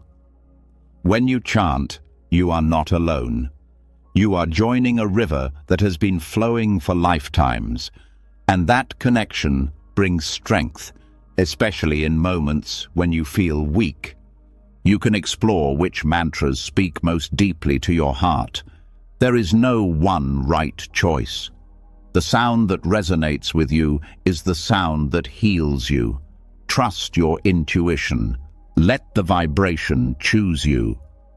Begin where you are and grow from there. Chanting is not a shortcut. It is not a magical fix. It is a practice. But its power lies in how it bypasses the mind's defenses and reaches into the deeper layers of consciousness. Over time, it builds an inner resonance that no longer matches the frequency of negativity. And when the frequencies no longer match, the negativity falls away on its own. Let chanting be a part of your daily return to presence, to clarity, to the part of you that is already free, waiting only for your attention to return home. You do not need to fight what is difficult. You only need to vibrate at a frequency that allows the difficult to transform. And sound, when used with care, does just that. As sound begins to soften the grip of inner resistance, something buried even deeper starts to stir. The vibrations have disrupted old patterns, cleared mental noise, and loosened the tight structures that once felt immovable. But in the silence that follows, a new voice may rise, subtle, familiar, and persistent. The voice that questions your worth, that doubts your progress, that tells you to give up. This is not just habit or memory. It is something more cunning, more strategic. In Buddhist teachings, it is called Mara. Mara is not a myth to be dismissed as superstition. Mara is a mirror, a symbol for the forces within you that sabotage awakening. The part of the mind that clings to identity, fears loss of control, and whispers defeat when you're closest to transformation. Mara appeared to the Buddha beneath the Bodhi tree, not with violence, but with illusion, temptation, and doubt. And he still appears, not from outside, but from within your own consciousness. Understanding Mara is essential, because no matter how clear your insight, how deep your stillness, there will always be resistance. Not because you're doing something wrong, but because change threatens the patterns that ego depends on. When old identities begin to dissolve, Mara comes to protect them. He does not shout. He suggests. He distracts. He tells half-truths that feel comfortable. He offers escape routes masked as logic. The first form Mara often takes is doubt. Not intellectual doubt, but existential uncertainty. The kind that says, "Who do you think you are to walk this path?" It questions your capacity, your worth, your intentions. This doubt isn't about truth, it's about fear. It rises precisely when you're expanding, because growth is unstable, and Mara thrives in instability. The antidote is not to argue with the doubt, but to meet it with awareness, to see it as a conditioned voice, not a fact. Another form is procrastination. Mara doesn't need to stop your path entirely, just delay it. He tells you there's always tomorrow, that the practice can wait, that you're not ready yet. This subtle voice keeps you in preparation mode forever. You become a student of the path, but never a participant. Overcoming this, Mara means acting despite uncertainty, choosing presence over perfection, stepping into the moment even when it feels inconvenient or messy. Mara also disguises himself as comparison, the voice that measures your progress against others. That tells you you're falling behind, that insists you must keep up to be worthy. This form of resistance keeps you trapped in constant evaluation. Instead of resting in your own experience, you're pulled into performance. The path becomes something to compete in rather than to embody. Releasing this Mara means remembering that awakening is not linear and not personal. It's not about being better, it's about being real. Another form is the inner critic, a voice shaped by shame and fear. It pretends to be helpful, but its purpose is to keep you small. It warns against risk. It punishes imperfection. It feeds on guilt. This voice is often built over years, inherited from external judgment and internalized so deeply it feels like truth. But when seen clearly, it begins to unravel. The way to face this Mara is not with silence, but with loving defiance. You practice kindness toward yourself, not because you believe you deserve it, but because you are undoing a system that never gave it to you. There is also the Mara of distraction, the mind pulled toward stimulation, novelty, and escape. It doesn't want stillness, because stillness reveals too much. So it craves noise, activity, endless motion. This Mara keeps you busy while convincing you that you're progressing. But busyness is not presence. Overcoming this requires discipline, not punishment, but structure, creating space for silence, returning to breath, saying no to what pulls you away from your center. Mara also works through fear, especially fear of emptiness. As you begin to let go of identity, preference, and story, a vast space opens inside. That space can feel terrifying. The ego has no script for it, and so Mara enters with panic. He tells you something's wrong, that you must return to what's familiar, that awakening is dangerous. But what he's really afraid of is freedom. Your job is to stay, to feel the fear and not react, to let the discomfort pass without grabbing onto a story. Facing Mara is not a one-time battle, it is ongoing. He returns in different forms, wearing different masks, sometimes as logic, sometimes as urgency, sometimes as fatigue. Your work is not to defeat him with force, but to recognize him with clarity. The moment you name him, his power weakens, because Mara only survives in darkness. He thrives in hiding. The Buddha didn't argue with Mara. He didn't try to prove anything. He simply saw through the illusion. In some stories, he touched the earth as witness. This gesture reminds you that your truth doesn't need validation, that your path doesn't need approval, that your presence is enough. This kind of presence becomes your strength. You develop the capacity to sit with the voices that arise and not obey them. You listen without believing. You feel without reacting. You stay centered even as the mind storms. That is true power, Not control, but unwavering attention. Mara will try to pull you away from practice by reminding you of your failures.